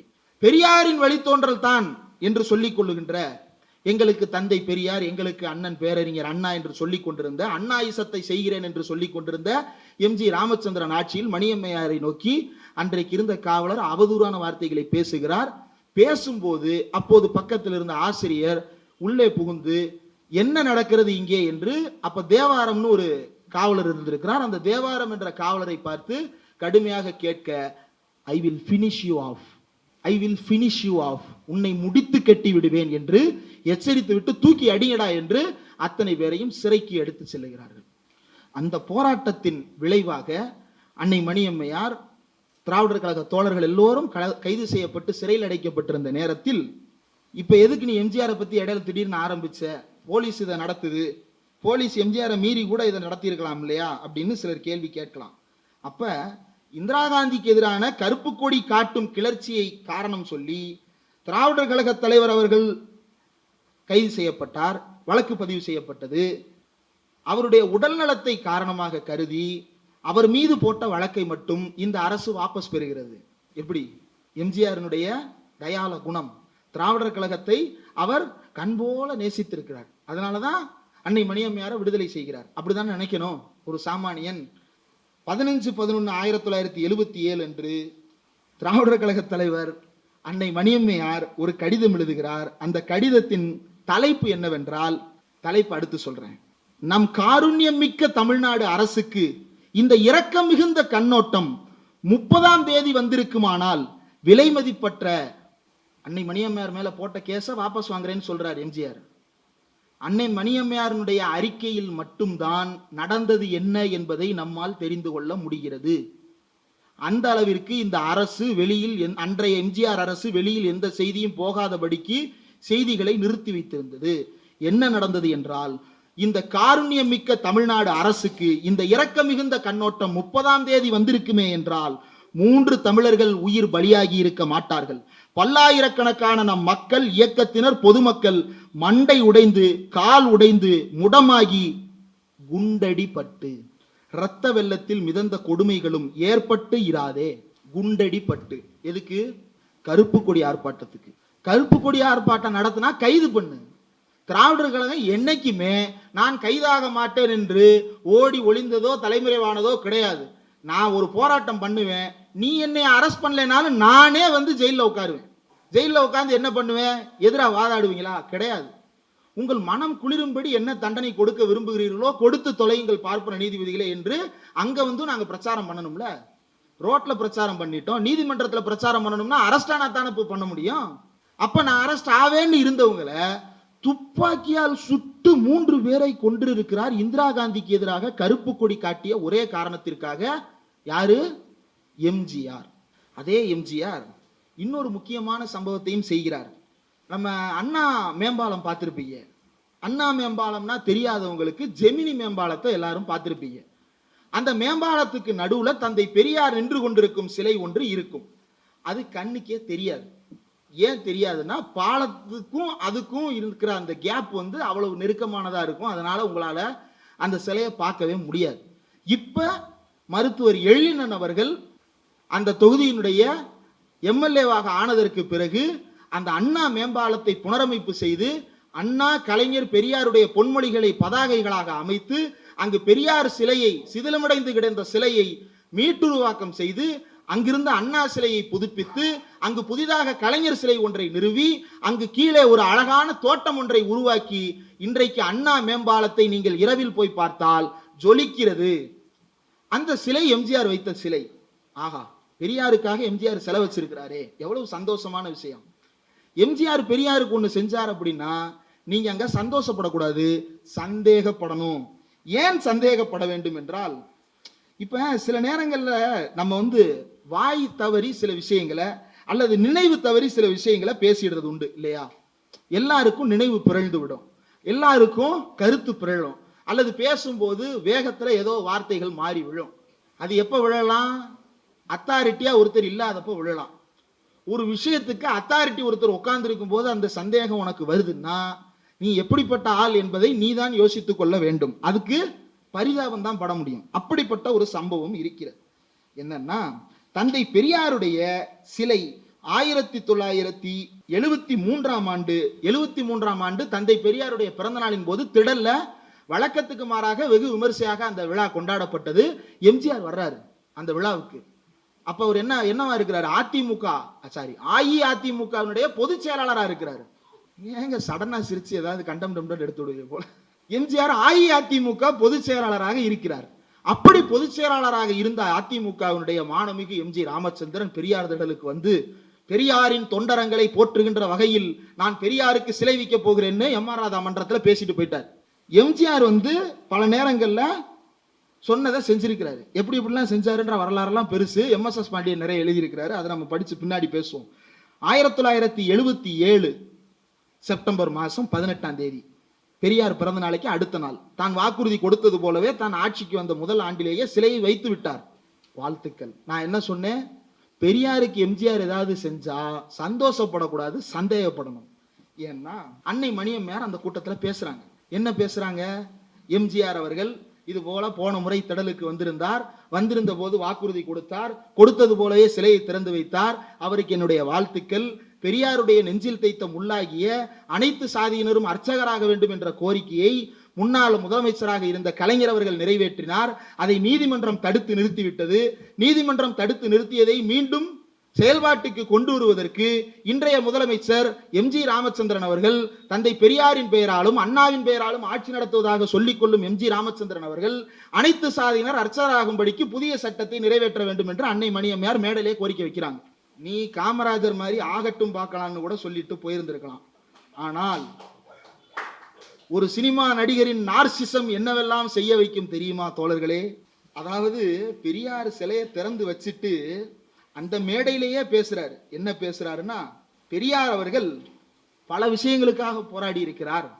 எனக்கு முன்னால் பேசிய திராவிடர் கழக தலைவர் எம்ஜிஆர் சொல்றார், மணியம்மையார் அவர்கள் சொன்னார், முன்னாள் முதல்வராக இருந்த கருணாநிதி அவர்கள் அனைத்து சாதியினர் அர்ச்சகராக திட்டம் போட்டார் என்று போட்டிருக்கலாம். அப்ப நீயும் தான் எம்எல்ஏ இல்ல, அப்ப நீங்களும் தானே எம்எல்ஏ, உங்களுக்கு தெரியாதா போட்டிருக்கலாம் அப்படின்னு. சரி, அரசியல். சசிகலாவுக்கு காலை தொட்டு பாத பூஜை செய்து முதலமைச்சரானவர்கள் யாருன்னே தெரியாது, நான் பார்த்ததே இல்லைன்னு சொன்னதெல்லாம் நான் பார்த்திருக்கோம். இதெல்லாம் புதுசு கிடையாது, இதெல்லாம் பழசு. கடந்த காலத்தில் இருந்ததுதான் நிகழ்காலத்தில் திரும்ப திரும்ப நிகழ்ந்து கொண்டே இருக்கிறது. கோச்சுக்காதீங்க, ரொம்ப நேரம் பேசதான் போறேன். இன்னைக்கு விடுதலை ராஜேந்திரன் தோழர் வரல, செத்திங்க. ஆனா எம்ஜிஆர்ட்ட மாட்டின அளவுக்கு இல்ல. என்ன சொன்னாருன்னா, எந்த ஜாதியை சேர்ந்தவராக இருந்தாலும் அமைச்சு அர்ச்சகராக வேண்டும் என்று சொன்னதாக சொன்னார்கள். நான் இதை சொன்னால், அப்படியே வாசிக்கிறேன், பக்கம் 202, ஆசிரியர் தொகுத்தது, அன்னை ஈவேரா மணியம்மையார் தொண்டரம் புத்தகம். நான் இதை மறுத்து சொல்வதால் அம்மையார் அவர்கள் கோபித்துக் கொள்ள மாட்டார்கள் என்று நம்புகிறேன். கோவில்களே வேண்டாம் என்று சொல்லிய ஐயா அவர்கள் கோயில்களில் அர்ச்சகராக பணிபுரிய வேண்டும் என்று எப்படி சொல்லி இருப்பார்? எப்படி கேட்டேன் பாத்தியா? கொடுமை. ஆதவர்ஜுனாட்ட சொல்லலாம், if you are bad, MGR is your dad. எந்த ஜாதியை சேர்ந்தவரானாலும் அர்ச்சகராக வர வேண்டும் என்று சுப்ரீம் கோர்ட்டில் தோல்வி அடைந்து விட்டது. எனவே அம்மையார் கூறியதை நான் முயன்று பார்க்கிறேன். இப்ப என்னன்னா, அவர் முதலமைச்சர். அப்ப அவருக்கு முன்னாடி மற்றவங்க பேசி முடிச்சிருவாங்க. முதலமைச்சர் பேசிட்டு இருக்கும் போது குறுக்க பொந்து ஒருத்தர் பேச முடியாது. அப்ப என்ன பண்ண முடியும்? பதில் சொல்ல முடியாது. என்ன பண்றது?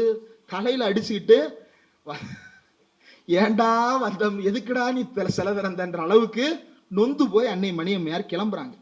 கிளம்பிய அன்னை மணியம்மையார் அவர்கள் ஒரு விஷயத்தை சுட்டி காட்டுகிறார். என்ன சுட்டி காட்டுகிறார் என்றால், அதற்கு பிறகு வேறு ஒரு நிகழ்ச்சியில் அன்னை மணியம்மையார் அவர்கள் எம்ஜிஆரினுடைய அந்த சிலை திறப்பு விழா பேச்சுக்கு ஒரு பதில் சொல்லுகிறார். என்னவென்றால், தந்தை பெரியார் சிலையை திறந்து வைத்துவிட்டு அதே நிகழ்ச்சியில் பெரியாரின் கொள்கையை திரித்து பேசி குழி தோண்ட முயற்சிக்கும் சதித்திட்டத்தை முறியடித்தே தீருவோம் என்று அன்னை மணியம்மையார் அவர்கள் அன்றைக்கு தன்னுடைய அறிக்கையை வெளியிடுகிறார். அதற்கு பிறகு எம்ஜிஆர் நம்பல. அவர் கடைசி வரைக்கும் பெரியார் கோயிலே வேண்டாம் சொன்னார். அவர் எப்படி சாதி அனைத்து சாதியினர் அர்ச்சகரை சொல்லி சாகிற வரைக்கும் நம்பினார். அதனாலதான் அவர் அந்த சட்டத்தை திரும்ப கொண்டு வர்றதுக்கு முயற்சியே பண்ணல போல. இல்லைன்னா பண்ணிருக்கலாம்ல. அததான் அன்னை மணியம்மையாருடைய ஷார்ப்பான அனாலிசிஸ் என்ன அப்படின்னா, எம்ஜிஆர் கட்சி தொடங்குறாரு. தொடங்கினதுக்கு பிறகு 72ல தொடங்குறாரு. தொடங்கினதுக்கு பிறகு இந்த பக்கம் திமுக அவ்வப்போது உரசல்கள்.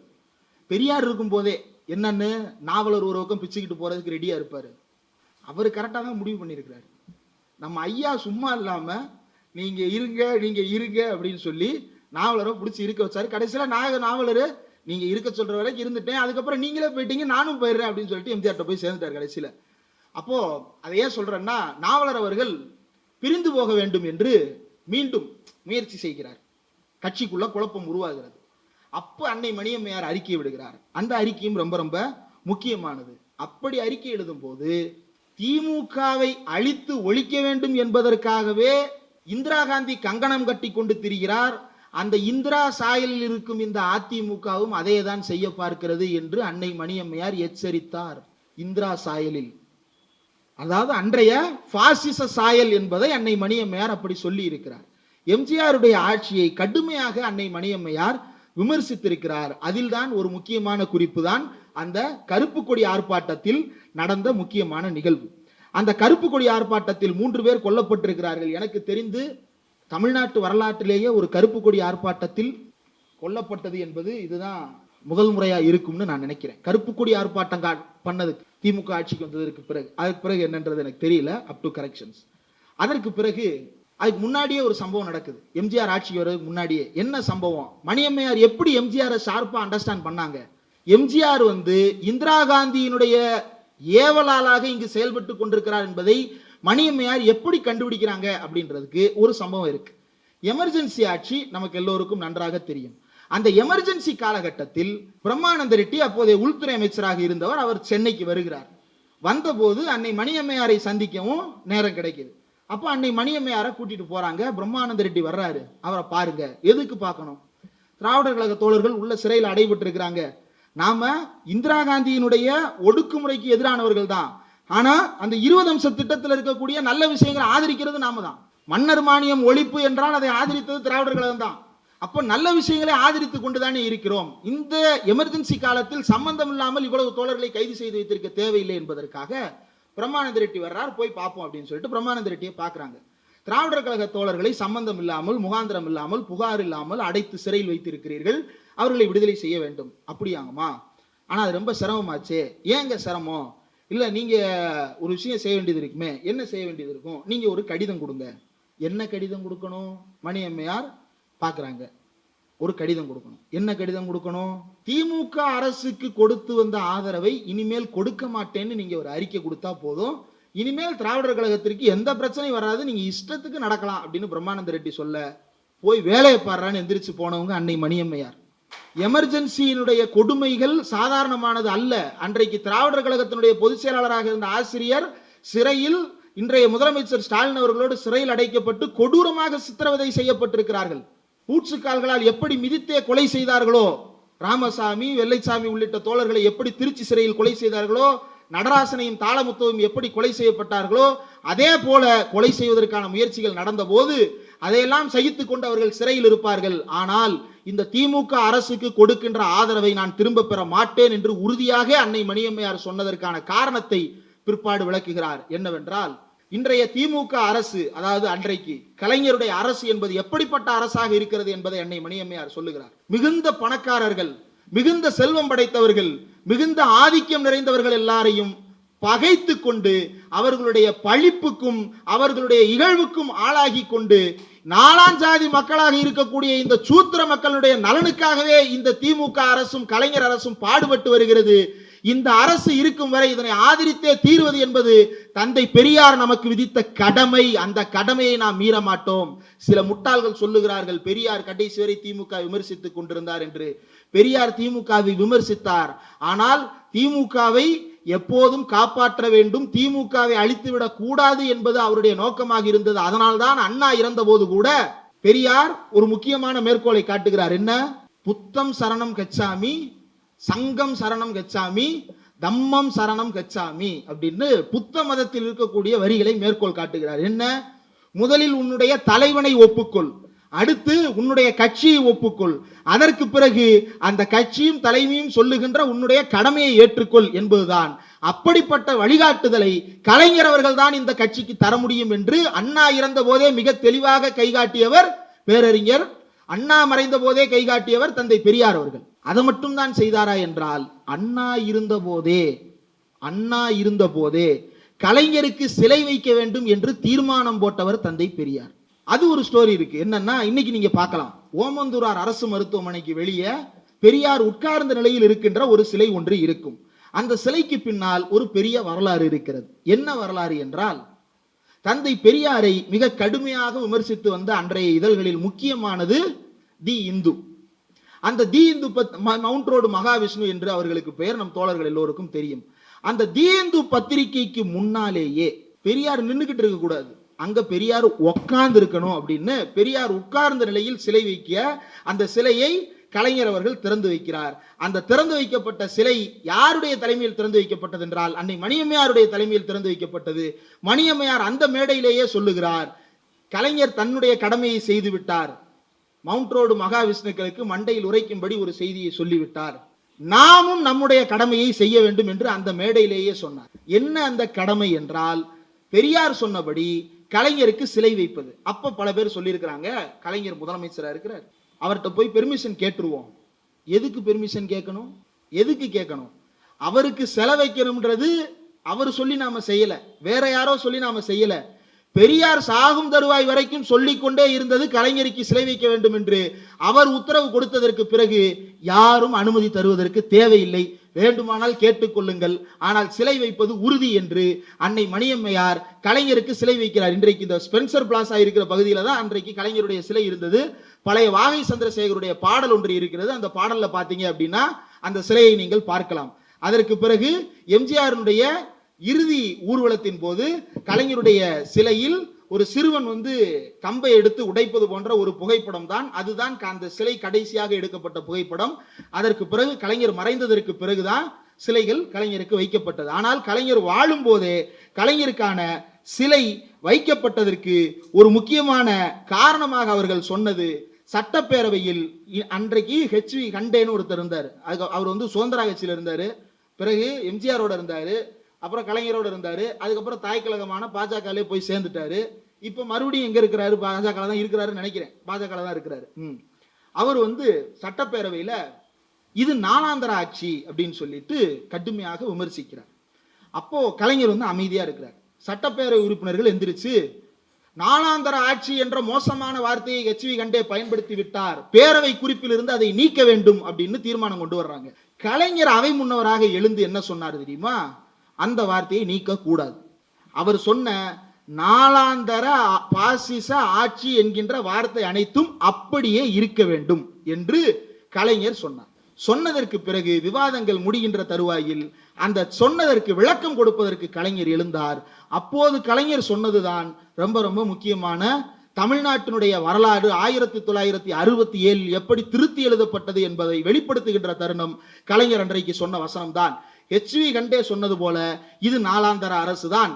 முதல் தரமாகிய பிராமணர்களுக்கோ, இரண்டாம் தரமாகிய சூத்திரர்களுக்கோ, மூன்றாம் தரமாகிய வைசியர்களுக்கோ மட்டும்தான் இந்த நாடு என்று இருந்த நிலையில் நாளாந்தர மக்களாகிய சூத்திரர்களுக்கும் இந்த நாட்டில் உரிமை என்ன என்ற கேள்வியை தந்தை பெரியார் கேட்டார். அவர் கேட்டபடி அந்த 4ஆம் வருணத்தை சேர்ந்த மக்களுக்காக உழைக்கின்ற ஆட்சி தான் என்னுடைய ஆட்சி, இதை நான் சொல்லுவதில் எந்த தயக்கமும் இல்லை என்று அந்த சட்டப்பேரவையிலேயே கலைஞர் முழங்கினார். இன்றைக்கும் அந்த அவை குறிப்பு இணையதளத்தில் தமிழ்நாடு அசம்பிளி ஃபைல்ஸ் அப்லோட்ல நீங்க போய் பார்க்கலாம். அந்த கோப்புகள் அப்படியே பாதுகாக்கப்பட்டிருக்கின்றன. அதை குறிப்பிட்டு எப்போது கலைஞர் தன்னுடைய ஆட்சி இந்த சூத்திரர்களுடைய இழிவை போக்குகின்ற ஆட்சி என்று சட்டப்பேரவையில் பிரகடனம் செய்தாரோ, சங்கநாதம் முழங்கினாரோ, அதற்கு பிறகு அவரை நாம் சிறு துளியும் சந்தேகப்படக்கூடாது, இந்த சிலையை அதை சொல்லுவதற்காகவே நான் திறந்து வைக்கிறேன் என்று அன்னை மணியம்மையார் அந்த விழாவில் பேசுகிறார். அப்பவும் என்ன பண்ணியிருக்கிறானுங்க? கலைஞர் இவ்வளவு பண்ணிட்டாருன்னு சொல்றீங்களே, அந்த விழாவிலேயே கலைஞருடைய சிலை திறப்பு விழாவிலேயே அன்னை மணியம்மையார் சொல்றாங்க, கலைஞர் இவ்வளவு செஞ்சிருக்கிறாருன்னு நாம சொன்னோம்னா கலைஞர் என்ன அவர் அப்ப வீட்டு சொத்துலையா செஞ்சாருன்னு சில பேர் கேட்கிறான். கலைஞர் அவர் அப்ப வீட்டு சொத்துல செய்யல, அப்படி செய்யணும்னு அவசியமும் இல்லை, அப்படி செய்யவும் முடியாது. ஆனா அவன் அப்ப வீட்டு சொத்தை அவனுக்கு செலவு பண்ணுன்ற அறிவை கொண்டு சேர்க்கின்ற வேலையை கலைஞர் தான் பார்த்தார் என்பதை உணர்த்துகின்ற விதமாக கலைஞர் யார் அப்ப வீட்டு சொத்தை எடுத்து செலவு செய்யவில்லை, அதே போல செலவு செய்யவும் முடியாது. ஆனால் இந்த நாட்டில் உள்ள சூத்திரர்கள் எல்லாம் இழிவு நீங்கி, சாதிய இழிவு நீங்கி நல்லாட்சி ஒன்றை கொடுத்து கொண்டிருக்கிறார் என்றால் அதை இழிவுபடுத்துவதற்கு 1000 பேர் முயற்சிக்கத்தான் செய்வார்கள். திராவிடர் கழகம் இந்த முயற்சிகளை எல்லாம் ஒருபோதும் மனதில் வைத்துக் கொள்ளாது. கலைஞருடைய நல்லாட்சியை திராவிடர் கழகம் ஆதரிக்கும் என்று அன்றைக்கு உறுதியாக நின்றவர் அன்னை மணியம்மையார். இந்த 74 78 வரைக்கும் அன்னை மணியம்மையார் திராவிடர் கழகத்தினுடைய தலைவராக 4 ஆண்டுகள் இருந்திருக்கிறார். அந்த 4 ஆண்டுகள் அவருடைய திராவிடர் கழக தலைமை என்பது முக்கியமானது. என்னன்னா, கலைஞர் ஆட்சி பொறுப்பேற்று 2வது முறையாக திமுக வெற்றி பெற்று கலைஞர் 2வது முறையாக முதலமைச்சராக பதவியேற்றுக் கொண்டு ஆட்சி நடந்து கொண்டிருக்கிறது. அவருடைய ஆட்சியின் 2வது ஆண்டு. அந்த ஆண்டில் தான் அன்னை மணியம்மையார் திராவிடர் கழக தலைவராக பொறுப்பேற்கிறார். அதற்கு பிறகு ஓராண்டில் எமர்ஜென்சியை காரணம் காட்டி கலைஞருடைய அரசு கவிழ்க்கப்பட்டது. கலைஞருடைய அரசு கலைக்கப்பட்டதற்கு பிறகு எமர்ஜென்சியினுடைய கொடூரங்கள், எமர்ஜென்சியினுடைய கொடூரத்தில் திமுகவும் திகாவும் களத்தில் நின்று நடத்திய போராட்டங்கள், எமர்ஜென்சி திரும்ப பெறப்பட்டதற்கு பிறகும் கூட களத்தில் ஒன்றாக இணைந்து நடத்திய போராட்டங்கள், எம்ஜிஆர் சிலை திறப்பு நிகழ்ச்சிகளில் பேசிய கொடூரமான கேலி கூத்துக்கள், எம்ஜிஆருடைய அந்த கேலி கூத்தான பேச்சை பார்த்து உங்களுக்கு கோவம் வரலையாமான்னு கேட்டபோது அண்ணா பேரை சொல்லிட்டு எம்ஜிஆர் பேரை சொல்லிட்டு இவ்வளவுதான் அவருக்கு புரிஞ்சிருக்குதுன்னா இதை பார்த்து நான் ஏன்பா கோவப்படணும், பரிதாபமா இருக்கு அப்படின்னு சொல்லியிருக்கிறாங்க. அந்த பரிதாபத்துக்குரியவர்கள் இன்றைக்கும் அதே பரிதாபகரமான நிலையிலேயே தொடர்ந்து இருக்கிறார்கள். சரி, அன்னை மணியம்மையாருடைய இந்த போராட்ட வரலாற்றில் இன்னும் பல்வேறு முக்கியமான செய்திகள் இருக்கிறது. அதில் இந்த புத்தகத்தில் 78ஆம் பக்கத்தில் இன்னொரு முக்கியமான ஃபேக்ட் இருக்கு. அந்த ஃபேக்ட் பற்றிய கூடுதல் தகவல்களை நான் தேடிட்டு இருக்கேன், கிடைக்கல. இன்னைக்கு எப்படி ஃபேக் நியூஸ் பரப்புறானுங்களோ அதே போல அப்பயும் ஃபேக் நியூஸ் பரப்பி இருக்கிறானுங்க. என்ன ஃபேக் நியூஸ்னா, அன்னை மணியம்மையாருடைய மறைவுக்கு பிறகு அந்த ட்ரஸ்ட் பத்தி சொன்னேன் இல்லையா, பெரியார் மணியம்மையார் எஜுகேஷனல் ட்ரஸ்ட் சொன்னேன் இல்லையா, அந்த ட்ரஸ்ட் போலவே இன்னொரு அமைப்பு ஒன்று இருக்கு. அது ரொம்ப முக்கியமானது. நாகம்மையார் பேர்ல அன்றைக்கு ஒரு ஆதரவற்ற குழந்தைகளுக்கான இல்லத்தை தந்தை பெரியார் திருச்சியில் நடத்தி வந்தார். அப்போது அதற்கு பேர் அனாதைகள் இல்லம். அப்ப அந்த வார்த்தைகள் இயல்பாக இருந்த வார்த்தைகள், அதனால நாகம்மை அனாதைகள் இல்லம் அப்படின்னு சொல்லி நாகம்மையார் பேர்ல அந்த இல்லம் நடந்து கொண்டிருக்கிறது. அந்த நாகம்மையார் இல்லத்தில் தங்கி இருந்து படித்துக் கொண்டிருக்கின்ற பிள்ளைகள் எல்லோருக்கும் தந்தை பெரியாரே கார்டியனாக இருந்து அவர்களை பார்த்துக் கொள்ளுகிறார். அதற்கு பிறகு மணியம்மையாரிடம் நீ இதை பார்த்துக்கொள் என்று அன்னை மணியம்மையாரிடம் ஒப்படைக்கிறார். அன்னை மணியம்மையார் பெரும்பாலான நாட்கள் திருச்சியில் இருக்கும் போதெல்லாம் அந்த குழந்தைகளோடு தான் செலவிடுவார். எப்படி பெரியாருக்கு வந்ததை தொண்டர்களுக்கு பிரித்து கொடுப்பாரோ, பெரியாருக்கு திருச்சி மாளிகைக்கும் சென்னை மாளிகைக்கும் என்னென்னலாம் வருமோ, அதுல எதெல்லாம் குழந்தைகளுக்கு கொடுக்கலாமோ அது எல்லாத்தையும் திருச்சியில கொண்டு போய் குழந்தைகளுக்கு டிஸ்ட்ரிபியூட் பண்றதா அவங்களுடைய முதல் வேலை. ஏன்னா அந்த குழந்தைகள் மேல அவ்வளவு பிரியத்தோடு அவர் பழகி இருக்கிறார். அத இன்றைக்கும் அந்த குழந்தைகள் வளர்ந்து பெரியவர்களாகி பெரும் பெரும் பொறுப்புகளில் இருக்கிறார்கள். அவர்கள் சாட்சியங்களாக கொடுத்திருக்கிறார்கள்.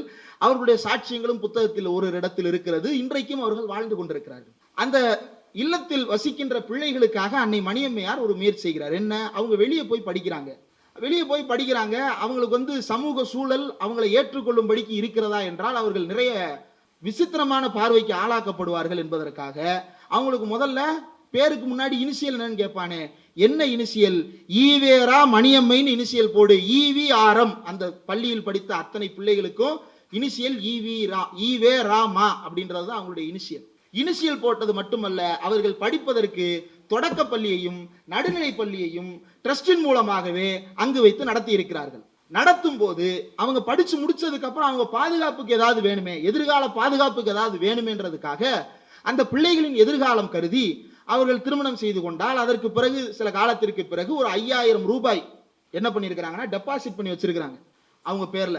அந்த பிள்ளைங்க ஒவ்வொருத்தர் பேர்லையும் 5000 ரூபாய் டெபாசிட் பண்ணி வச்சிருக்கிறாங்க. அன்றைய காலத்தில் ஒவ்வொருத்தர் பேர்லையும் 5000 ரூபான்றது பெரும் தொகை. சில ஆண்டுகள் வேலைக்கு போனால் கூட அவ்வளவு பெரிய தொகையை சம்பாதிக்க முடியாத அளவுக்கு பெரும் தொகை. அந்த தொகையை அந்த பிள்ளைங்க பேர்ல போட்டு வச்சிருக்கிறாங்க. அம்மையார் இறந்ததற்கு பிறகு, மணியம்மையார் இறந்ததற்கு பிறகு அதிமுக நாளேடு என்ன ஃபேக் நியூஸ் எழுதியிருக்கிறாங்கன்னா, அந்த 5000 ரூபாய் மணியம்மையார் தன்னுடைய சொந்த செலவுக்காக ஆசிரியர் வீரமணி அவர்களை பினாமியாக போட்டு வைத்திருந்த தொகைன்னு ஃபேக் நியூஸ் எழுதியிருக்கிறாங்க. அந்த பிள்ளைங்க பேர்ல 5000 ரூபாய் போட்டிருக்கு. அந்த பிள்ளை கையெழுத்து போட்டு அந்த பணத்தை எடுத்துட்டு போக போகுது. கடைசியில ஒரு குறிப்பிட்ட டேர்ம்ஸ் அண்ட் இதை முடிச்சதுக்கு பிறகு இந்த காலத்தை பூர்த்தி செய்யும் போது இதை எடுத்துக்கொள்ளலாம் அப்படின்னு அந்த பிள்ளைங்க அந்த பணத்தை எடுத்துட்டு போக போகுது. ஆனா பினாமியாக வைத்து அந்த பணத்தை வைத்திருக்கிறார்கள்னு யாரு, அதிமுகவின் நாளேடு இந்த பொய் செய்தியை பரப்பி இருக்கிறார். இன்னைக்கு வரைக்கும் இந்த ஃபேக் நியூஸை விடுற பாடு இல்லை.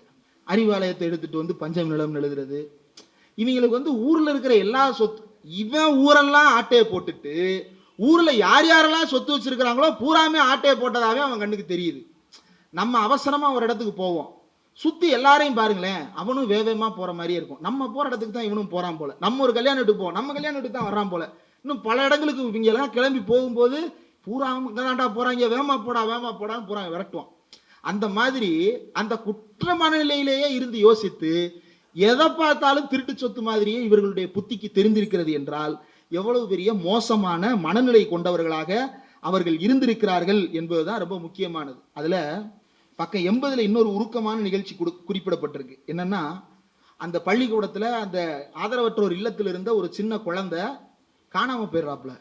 அப்ப அன்னை மணியம்மையார் ஆஸ்பத்திரியில இருக்கிறாங்க, சென்னையில மருத்துவமனையில இருக்கிறாங்க. இப்ப திருச்சியில அந்த குழந்தை தொலைஞ்சிட்டாப்புல. என்ன பண்றதுன்னு தெரியல. பொறுப்பாளரா இருந்தவர் எங்கெங்கயோ தேடி பார்த்திருக்கிறாரு. ஒரு நாள் தள்ளி அதுக்கப்புறம் சென்னையில ஆசிரியருக்கு தகவல் சொல்லி இருக்கிறாரு. என்னையா இவ்வளவு சாதாரணமா சொல்ற, இதை எப்படியா நான் அம்மா கிட்ட சொல்றது? ஏன்னா அந்த குழந்தைங்க மேல அவங்களுக்கு அவ்வளவு பற்றும் பாசமும், தன்னுடைய குழந்தைகளாகவே அவர்களை வளர்த்து வந்திருக்கிறார். உடம்பு வேற முடியாம இருக்கிறாங்க. இந்த நேரத்துல போய் நான் எப்படி பிள்ளைய காணும்னு போய் சொல்லுவேன் அப்படின்னு சொன்ன போது 2 நாள் தேடி பார்ப்போம் அப்படின்னு சொல்லி போலீஸ் எல்லாம் தகவல் சொல்லி தேடி இருக்கிறாங்க. எங்க இருக்கிறாங்கன்னு தெரிஞ்சிருச்சு. மணியம்மையார்ட்ட சொல்லிட்டாங்க தேடிட்டு இருக்கிறோம். அதுக்கப்புறம் போய் சொல்லிட்டாங்க. மணியம்மையார் கடும் கோபத்தில் அவர் என்ன சொல்லுகிறார் என்றால், மருத்துவமனையில் இருந்த போது இங்க உட்கார்ந்துகிட்டு இதை தேட முடியாது, உடனடியா நான் திடலுக்கு போகணும், மருத்துவ உதவினா அங்க செய்யட்டும், நான் திடல்ல தான் இருப்பேன்னு மருத்துவமனையில் இருந்து அந்த பிள்ளையை கண்டுபிடிக்கிற வரைக்கும் நான் வெளியே வர மாட்டேன்னு, மருத்துவமனைக்கு வரமாட்டேன்னு திடலுக்கு கிளம்பி போயிடுறாங்க. அந்த பிள்ளையை தேடி அதுக்கப்புறம் போலீஸ் ஒரு பக்கமா கண்டுபிடிச்சிடறாங்க. ஒரு மூத்த ஐஏஎஸ் அதிகாரி வீட்டுல வேலைக்கு சேர்த்து விட்டுருக்காங்க. யாரு போய் வேலைக்கு சேர்த்து விட்டா? ஒரு போலீஸ்காரர் போய் வேலைக்கு சேர்த்து விட்டுருக்காரு. அவர் எங்க இருந்து போய் வேலைக்கு சேர்த்து விட்டாரு? அவர் தான் ரோட்ல அந்த பிள்ளையை பார்த்திருக்கிறாரு. இந்த பிள்ளை எங்கிட்ட போய் அப்படின்னு சொல்றாங்க. ரோட்ல பார்த்து காணாம போன பிள்ளைன்னு நினைச்சு தூக்கிட்டு போனாங்களா அல்லது கடத்திட்டு போய் அந்த பிள்ளையை காசுக்கு வித்தாங்களா தெரியாது. அது அன்றைக்கு இறந்து போயிட்டாங்க, அவங்களுக்கு தான் தெரியும். அதுக்கப்புறம் இந்த ஐஏஎஸ் அதிகாரி வீட்டுல வேலைக்கார பிள்ளைய அந்த பிள்ளையை சேர்த்து விட்டாங்கன்னு தகவல் தெரிஞ்சதற்கு பிறகு அந்த பிள்ளையை மீட்டுட்டு வர்றதுக்காக தகவல் சொல்லி விடுறாங்க காவல்துறைக்கு. அந்த பிள்ளை எங்க ஹாஸ்டல்ல இருக்கிற பிள்ளைங்க, எங்க ஆதரவற்றோர் இல்லத்துல இருக்கிற பிள்ளை, எங்க குழந்தை, அந்த பிள்ளைகிட்ட கேளுங்க, அந்த பிள்ளையோட இனிஷியலே ஈவிஆர்எம்னு சொல்லுவாப்ல அப்படின்னு சொன்ன போது இல்ல அப்படி யாரும் இங்க இல்லை என்று காவல்துறையினர் ஒத்துழைக்க மறுத்ததற்கு பிறகு நீதிமன்றத்துக்கு போய் ஏபிஎஸ் கார்பஸ் பெட்டிஷனை போட்டு அந்த பிள்ளையை சில நாட்களுக்கு பிறகு மீட்டு வந்திருக்கிறார்கள். அப்போது முதலமைச்சர் எம்ஜிஆர் அவருடைய காவல்துறையிடமிருந்து அவருடைய ஐஏஎஸ் அதிகாரியிடமிருந்து ஒரு குழந்தையை மீட்பதற்கு ஏபிஎஸ் கார்பஸ் பெட்டிஷன் போட வேண்டியது. அரசியல் உள்நோக்கத்தை எல்லாம் தாண்டி அன்னை மணியம்மையாருடைய அந்த குழந்தைகள் இல்லத்தின் மீதான ஆர்வம் ரொம்ப முக்கியமானது. அந்த அளவிற்கு அந்த குழந்தைகளின் மீது ரொம்ப பற்றோட, அதே போல அந்த அந்த இதுல அந்த இல்லத்துல காப்பாளராக இருந்த வார்டனாக இருந்த ஒரு பெண் பேட்டி கொடுத்திருக்கிறாங்க. அந்த பேட்டியுமே இந்த புத்தகத்துல இருக்கு. வாய்ப்புள்ளவங்க அதை படிச்சு பாருங்க. ரொம்ப ரொம்ப முக்கியமான ஒரு பேட்டி. அதே போல நீதிமன்றத்தில் அன்னை மணியம்மையார் எப்படியெல்லாம் ஒரு முறை அவருக்கு ஃபைன் போடுறாங்க, அதுக்கப்புறம் உடல்நிலை காரணம் காட்டி உங்களுக்கு ஃபைன் மட்டும் போடுறோம், இனிமேல் இப்படி செய்யாதீங்கன்னு சொல்லிட்டு விடுதலை செய்யறாங்கன்ற தகவல்களை தோழர் ரவுத்ரா அவங்க சொன்னாங்க. அதே போல மணியம்மையார் அவர்கள் மீது கும்பகோணத்தில் ஒரு வழக்கு. என்ன வழக்கு அப்படின்னா, திராவிடர் கழகத்தினுடைய கூட்டம். அப்ப 1948 டிசம்பர் 14 அன்று இந்திய எதிர்ப்பு போராட்டம் செய்யக்கூடாதுன்னு தடை. அப்ப டிசம்பர் 1948 அந்த தடையை மீறி அன்னை மணியம்மையார் என்ன செய்யறாங்கன்னா, அன்னை மணியம்மையார், KA புஷ்பாவதி ஆகிய இருவரும் கும்பகோணத்தில் இந்திய எதிர்ப்பு போராட்டத்தில் கலந்து கொண்டு தடையை மீறிய காரணத்தால் கைது செய்யப்படுகிறார்கள். இதுதான் அவருடைய முதல் கைது. அந்த முதல் கைதிலேயே பெரியார் எப்படி நீதிமன்றத்தில் போய், நீதிமன்றங்களில் பெரியார் என்ற புத்தகத்தை வாங்கி படித்து பாருங்கள், அல்லது விடுதலை ராஜேந்திரன் தோழர் கீற்று இணையதளத்தில் அது குறித்து கட்டுரை எழுதியிருக்கிறார், அதை படித்து பாருங்கள். ரொம்ப ரொம்ப முக்கியமான விஷயம். யார் வாழும் நாட்டில் யார் வாழ முடியாது, யார் வாழும் காட்டில் யாருக்கு நீதி கிடைக்காது என்பது பற்றி தந்தை பெரியார் விரிவாக பேசியிருப்பார், ஆதாரங்களோடு சொல்லியிருப்பார். அந்த ஸ்டேட்மெண்ட் எந்த அளவுக்கு பிரபலமோ கிட்டத்தட்ட அதே அளவுக்கான ஒரு துணிச்சலான காரியத்தை அன்னை மணியம்மையார் செய்திருக்கிறார். ஏன் அதை சொல்றேன்னா, பெரியாராக இருந்து கொண்டு அதை பேசுவது வேறு. அவர் பெரியார், சமுதாயத்தில் பெரும் பணம் படைத்த ஒரு ஆண். அவர் நீதிமன்றத்திற்கு போய் துணிச்சலாக பேசலாமா என்றால் தாராளமாக பேசலாம். ஏனென்றால் அவர் கைது செய்து சிறைக்குள் அடைக்கப்பட்டாலும் இந்த சமுதாயம் திருப்பி வரும்போது தியாகியாக பார்க்கும். ஆனால் ஒரு பெண் கைது செய்யப்பட்டு சிறைக்கு அடைக்கப்பட்டு திரும்ப வெளியே வந்தால் அவர் என்ன மாதிரியான பார்வையில் பார்க்கப்படுவார், எவ்வளவு வசைகளுக்கு ஆளாக்கப்படுவார் என்பதெல்லாம் தனியாக விளக்க வேண்டிய அவசியமே இல்லை. அவ்வளவு மோசமான காலகட்டத்தில் 1948 அன்னை மணியம்மையார் விசாரணைக்கு ஆஜராகிறார். துணை ஆட்சியர் விசாரணை செய்கிறார். 144 தடை போடப்பட்டது உங்களுக்கு தெரியுமா? தெரியும். தடையை மீறி ஊர்வலம் நடத்தி சென்றது சட்டப்படி குற்றம்னு தெரியுமா? தெரியும். பிறகு ஏன் செஞ்சீங்க? எங்கள் மொழி காக்கும் உரிமைக்கு அமைதியாய் போரிடுவது எனது கடமையாகும், மொழிப்பற்றை மறப்பது நாட்டிற்கு துரோகம் செய்வதாகும் அப்படின்னு சொல்றாங்க. அதற்காக சட்டத்தை மீறுவது சரியா என்று கேட்டபோது, சட்டம் நாட்டின் மொழி வளர்ச்சியை கூட ஒழிப்பதாய் இருக்கும் போது அதை மீறுவதை தவிர இந்த மொழியை பாதுகாக்க என்ன செய்ய முடியும் என்று துணிச்சலாக சட்டத்தை மீறினேன் என்று அன்னை மணியம்மையார் சொல்லுகிறார். துணை ஆட்சியர் தான் விசாரிக்கிறாரு. சாரி சார், இனிமேல் இது மாதிரி நடக்காது சார் அப்படின்னு சொல்லிட்டு ஒரு வழக்கறிஞரை விட்டு போச்சிருந்தோம்னா, என்னங்க சும்மா ஏதாவது பிரச்சனை பண்ணிட்டே இருக்கீங்க, கூட்டு போங்க அப்படின்னு முடிஞ்சிடும். RDO விசாரணைன்னு இன்னும் இருக்கு. நீங்க அங்க போய் பார்த்தீங்கன்னா எப்படி நடக்கும்ன்றத தெரிஞ்சுக்கலாம். இன்னும் கீழமை நீதிமன்றங்கள்ல சில திரைப்படங்கள்ல அது ரொம்ப நல்லா காட்டியிருப்பாங்க. அது பார்த்தா கூட நம்மளால புரிஞ்சுக்கிட முடியும். அதற்கு பிறகு ஆட்சியர், துணை ஆட்சியர் அன்னை மணியம்மையாரிடம் உங்கள் மதம் என்ன என்று கேட்டபோது, எனக்கு எந்த மதமும் கிடையாது. உங்கள் ஜாதி என்ன என்று கேட்டபோது அன்னை மணியம்மையார் திராவிட ஜாதி என்று நீதிமன்றத்தில் தன்னுடைய ஜாதி திராவிட ஜாதி என்று பதிவு செய்கிறார். அதற்கு பிறகு தடை உத்தரவை மீறி சட்டத்தை மீறி தங்களை ஏன் தண்டிக்க கூடாது, சமாதானம் ஏதாவது சொல்லுகிறீர்களா? இந்த அம்மாவை பார்த்தா மன்னிப்பு கேட்கிற மாதிரி தெரியல.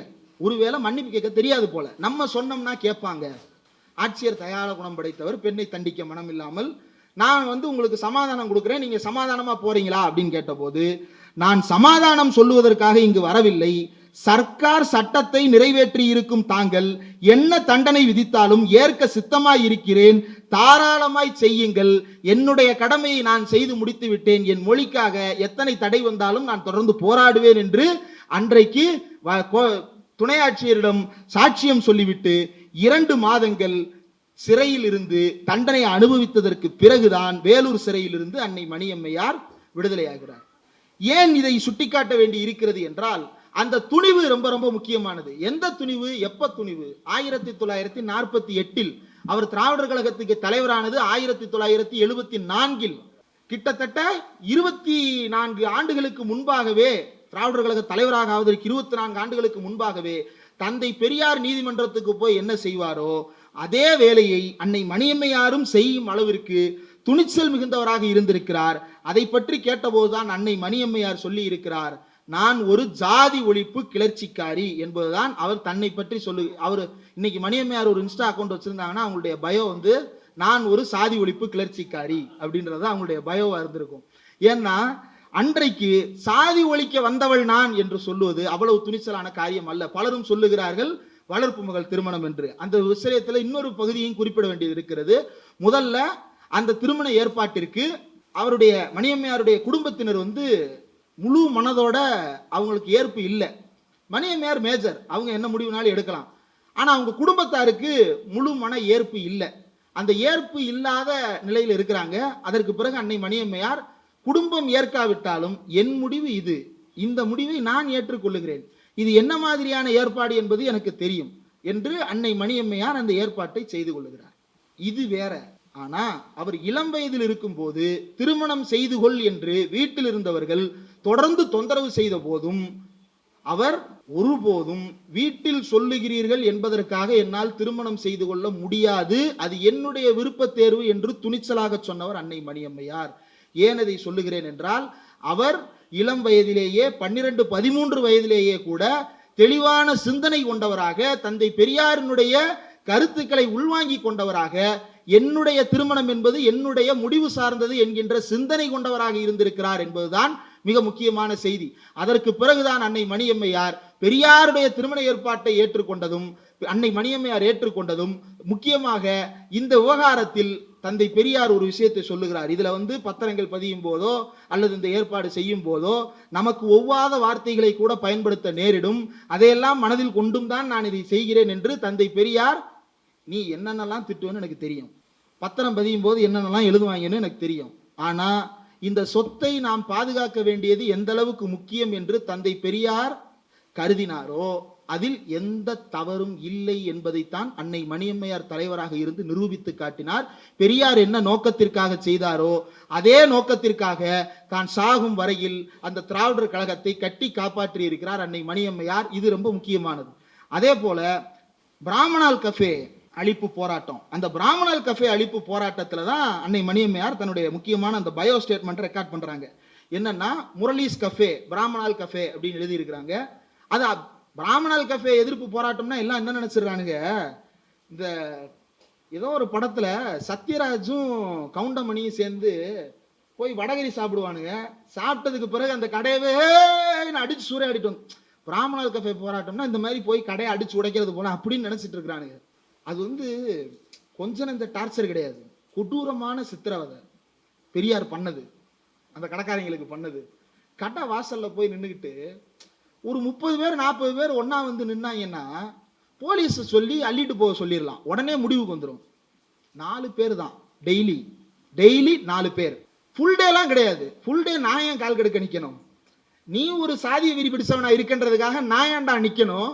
சாயங்காலம் ஒரு 5 மணிக்கு மேல ஒரு 2 மணி நேரம் அந்த கடை வாசலுக்கு போய், இங்க யாரும் காப்பி குடிக்காதீங்க, உங்களை சூத்திரன்னு சொல்றான், உங்களை இன்னும் மகன்னு சொல்றான், இங்க போய் நீங்க காப்பியை குடிக்கிறீங்களா அப்படின்னோடனே அவனுக்கு மனசுல தோணும்ல, ஐயையோ இப்படி திட்டவன்ட்ட போய் காப்பியை குடிச்சோம்னா அதுக்கு வேற என்னத்தையோ குடிச்ச மாதிரி ஊருக்குள்ள சொல்லுவாங்களே அப்படின்னு சொல்லிட்டு அவன் தெரிச்சு ஓடிடுறான். இப்ப கடைக்காரனுக்கு ஒரே தலைவலி, என்னடா இது ஒரே கொடுமையா இருக்குன்னு சொல்லிட்டு என்ன பண்றதுன்னு தெரியாம அதுக்கப்புறம் ஆர்ப்பாட்டத்திற்கு தடை வாங்குறாங்க. ஆர்ப்பாட்டம் நடத்தக்கூடாதுன்றதுக்கு தடை வாங்குறாங்க. தடையை மீறி அன்னை மணியம்மையார் தலைமையில 3 பேர் களத்துக்கு போறாங்க. தடை போட்டிருக்கிறாங்க, தடையை மீறி அன்னை மணியம்மையார் தலைமையில 3 பேர் களத்துக்கு போறாங்க. களத்துக்கு போனதற்கு பிறகு கைது செய்யப்பட்டு மறுநாள் காலையில டிஸ்ட்ரிக்ட் மெஜிஸ்ட்ரேட் முன்னால விசாரணைக்கு ஆஜராக்கப்படுறாங்க. கூண்டில் ஏறி ஏற்கனவே இப்ப அன்னை மணியம்மையார் பல தடவை அரெஸ்ட் ஆகி இவங்க என்ன கேட்பானுங்க, நம்ம என்ன சொல்லணும் அப்படின்றதெல்லாம் பழகிட்டாங்க. இப்ப ஏற்கனவே அரஸ்ட்லயே நான் திராவிட ஜாதின்னு பதிவு பண்ணவங்க. அப்ப அதுக்கப்புறம் திராவிட அரஸ்ட் எல்லாம் பழகி இருக்கும் அப்படின்றதுனால இந்த திராவிட உணர்வு அவர்களை ஒரு போராட்டக்காரியா முழுமையான ஒரு வெளிப்பாட்டை அவர் எங்க செய்கிறார் என்றால் அதுலதான் ஸ்டேட்மெண்ட். நீதிமன்றத்தில் டிஸ்ட்ரிக்ட் மேஜிஸ்ட்ரேட் முன்னால், நான் ஒரு ஜாதி ஒழிப்பு கிளர்ச்சிக்காரி, சட்டவிரோதம் இல்லாமல் தனிப்பட்ட தன்மையில் சென்று நடைபாதையில் ஓரத்தில் நின்று கொண்டு மேல் ஜாதி என்கின்ற கருத்தமைந்த பிராமணால் என்று எழுதப்பட்டுள்ள உண்டிச்சாலைகளை ஆதரிக்க வேண்டாம் என்று பொதுமக்களை வேண்டிக் கொண்டேன். அப்படி செய்ய சட்டப்படி எனக்கு உரிமை உண்டு. போலீஸ் கமிஷனர் அவர்களின் தடை உத்தரவிலும் இந்த வேண்டுகோள் செய்யக்கூடாது என்று காட்டப்படவில்லை. நீ என்ன சொன்ன? கூட்டமா போய் இந்த ரோட்ல போராட்டம் பண்ணக்கூடாதுன்னு சொன்ன. நான் போராட்டம் பண்ணனா? ஆர்ப்பாட்டம் பண்ணனா? எதையாவது அடிச்சு உடச்சனா? பொது அமைதி பங்கம் விளைவிச்சனா? எதுவும் கிடையாது. இல்ல நீங்க 4 பேரா 3 பேரா சேர்ந்து போனீங்க. 3 பேரும் தனித்தனியா போனோம், 3 பேரும் தனித்தனியா நின்னோம். இந்த மாதிரி உன்னைய திட்டுறான்னு 4 பேருக்கு எடுத்து சொன்னோம். இதுக்கு நீங்க எந்த தடை உத்தரவும் போடலையே அப்படின்னு சொல்லிட்டு, தடை உத்தரவிலும் இப்படிப்பட்ட செயல்கள் செய்யக்கூடாது என்று காட்டப்படவில்லை. சர்க்கார் நீதியாக நடந்து கொள்வதாக இருந்தால் கலகக்காரர் மீது நடவடிக்கை எடுத்துக்கொள்ள வேண்டியதே தவிர எங்கள் மீது நடவடிக்கை எடுப்பது நீதியாகாது. நான் குற்றவாளி அல்ல, which means pleading not guilty. அதே நேரத்தில் நான் எதிர் வழக்காட விரும்பவில்லை. என்னங்க நீங்க குற்றவாளி இல்லைன்றீங்க, அப்ப எதிர்த்து வழக்காடணும்ல? அதெல்லாம் முடியாது. நீ என்னை அரெஸ்ட் பண்ணிட்ட, நீ என்னன்னாலும் பண்ணு, ஜெயிலில் போடு, தூக்குல போடு, உன் மனதும் குளிரும்படிக்கு என்ன செய்ய வேண்டுமோ அதை செய். அப்ப நீங்க குற்றவாளிகள் அல்ல, எதிர் வழக்காட விரும்பல அப்படின்னா ஆமா, நாங்கள் ஒவ்வொருவரும் தனித்தனியாக போய் இதை செய்தோம் அப்படின்னு சொல்லிட்டு எல்லாம் பண்ணதற்கு பிறகு நீதிபதி கன்ஃபியூஸ் ஆயிட்டார். 4 பேர் தனித்தனியா போயிருக்கிறாங்க, தனித்தனியா போய் 4 பேர் அங்கங்க நின்று பேசிட்டு இருந்திருக்கிறாங்க. இதுக்கு எப்படி அரெஸ்ட் பண்ண முடியும்னு நீதிபதி டெக்னிக்கலா நீதிபதியை ட்விஸ்ட் பண்ணி விட்டு, நீதிபதி போலீஸ்காரன்ட்ட பார்த்து, எப்பா எதுக்குப்பா இந்த அம்மா ரிமைண்ட் பண்ணீங்க? அந்த அம்மா ஒன்றுமே பண்ணலையப்பா, அவங்க பாட்டுக்கு நின்று பேசிட்டு போயிருக்கிறாங்க, எதுக்கு? இதை தாங்க நானும் சொன்னேன், எதுக்கு அரெஸ்ட் பண்ணாங்க எனக்கும் தெரியல அப்படின்ட்டு. ஆனாலும் அதற்கு பிறகு 50 ரூபாய் அபராதம் போட்டுவிட்டு அன்னை மணியம்மையாரை சிறை தண்டனை விதித்திருக்கிறார்கள். அதுக்கப்புறம் அது ரொம்ப முக்கியமானது, அந்த பிராமணால் கஃபே பேரை மாத்திட்டாப்ல. இதுக்கு மேல தலைவலியை தாங்க முடியாதுன்னு பேரை மாத்திட்டு, பெரியார் பிராமண வெறுப்பு பார்ப்பன வெறுப்பு கொண்டவர். இப்ப இன்னைக்கு கூட சிலர் எழுதுறாங்க, ஏதோ ஒரு சம்பவம் நடந்தா அதுக்கு இவங்களோட பிராமண வெறுப்பே இதுதான் அப்படின்னு சொல்லிட்டு சம்பந்தம் இல்லாம ஒண்ணு இட்டு கட்டுறது. அப்ப பிராமண வெறுப்பு கொண்டவர் அப்படின்னு சொல்றாங்க இல்லையா? அந்த பிராமணால் கஃபேவினுடைய பெயரை பிராமணால் கஃபே என்று மாற்றி இருப்பதை நான் மாற்றிவிட்டேன், முரளிஸ் கஃபே என்று மாற்றிவிட்டேன் என்று அவர் போய் பெரியாரிடம் சொல்லுகிறார்.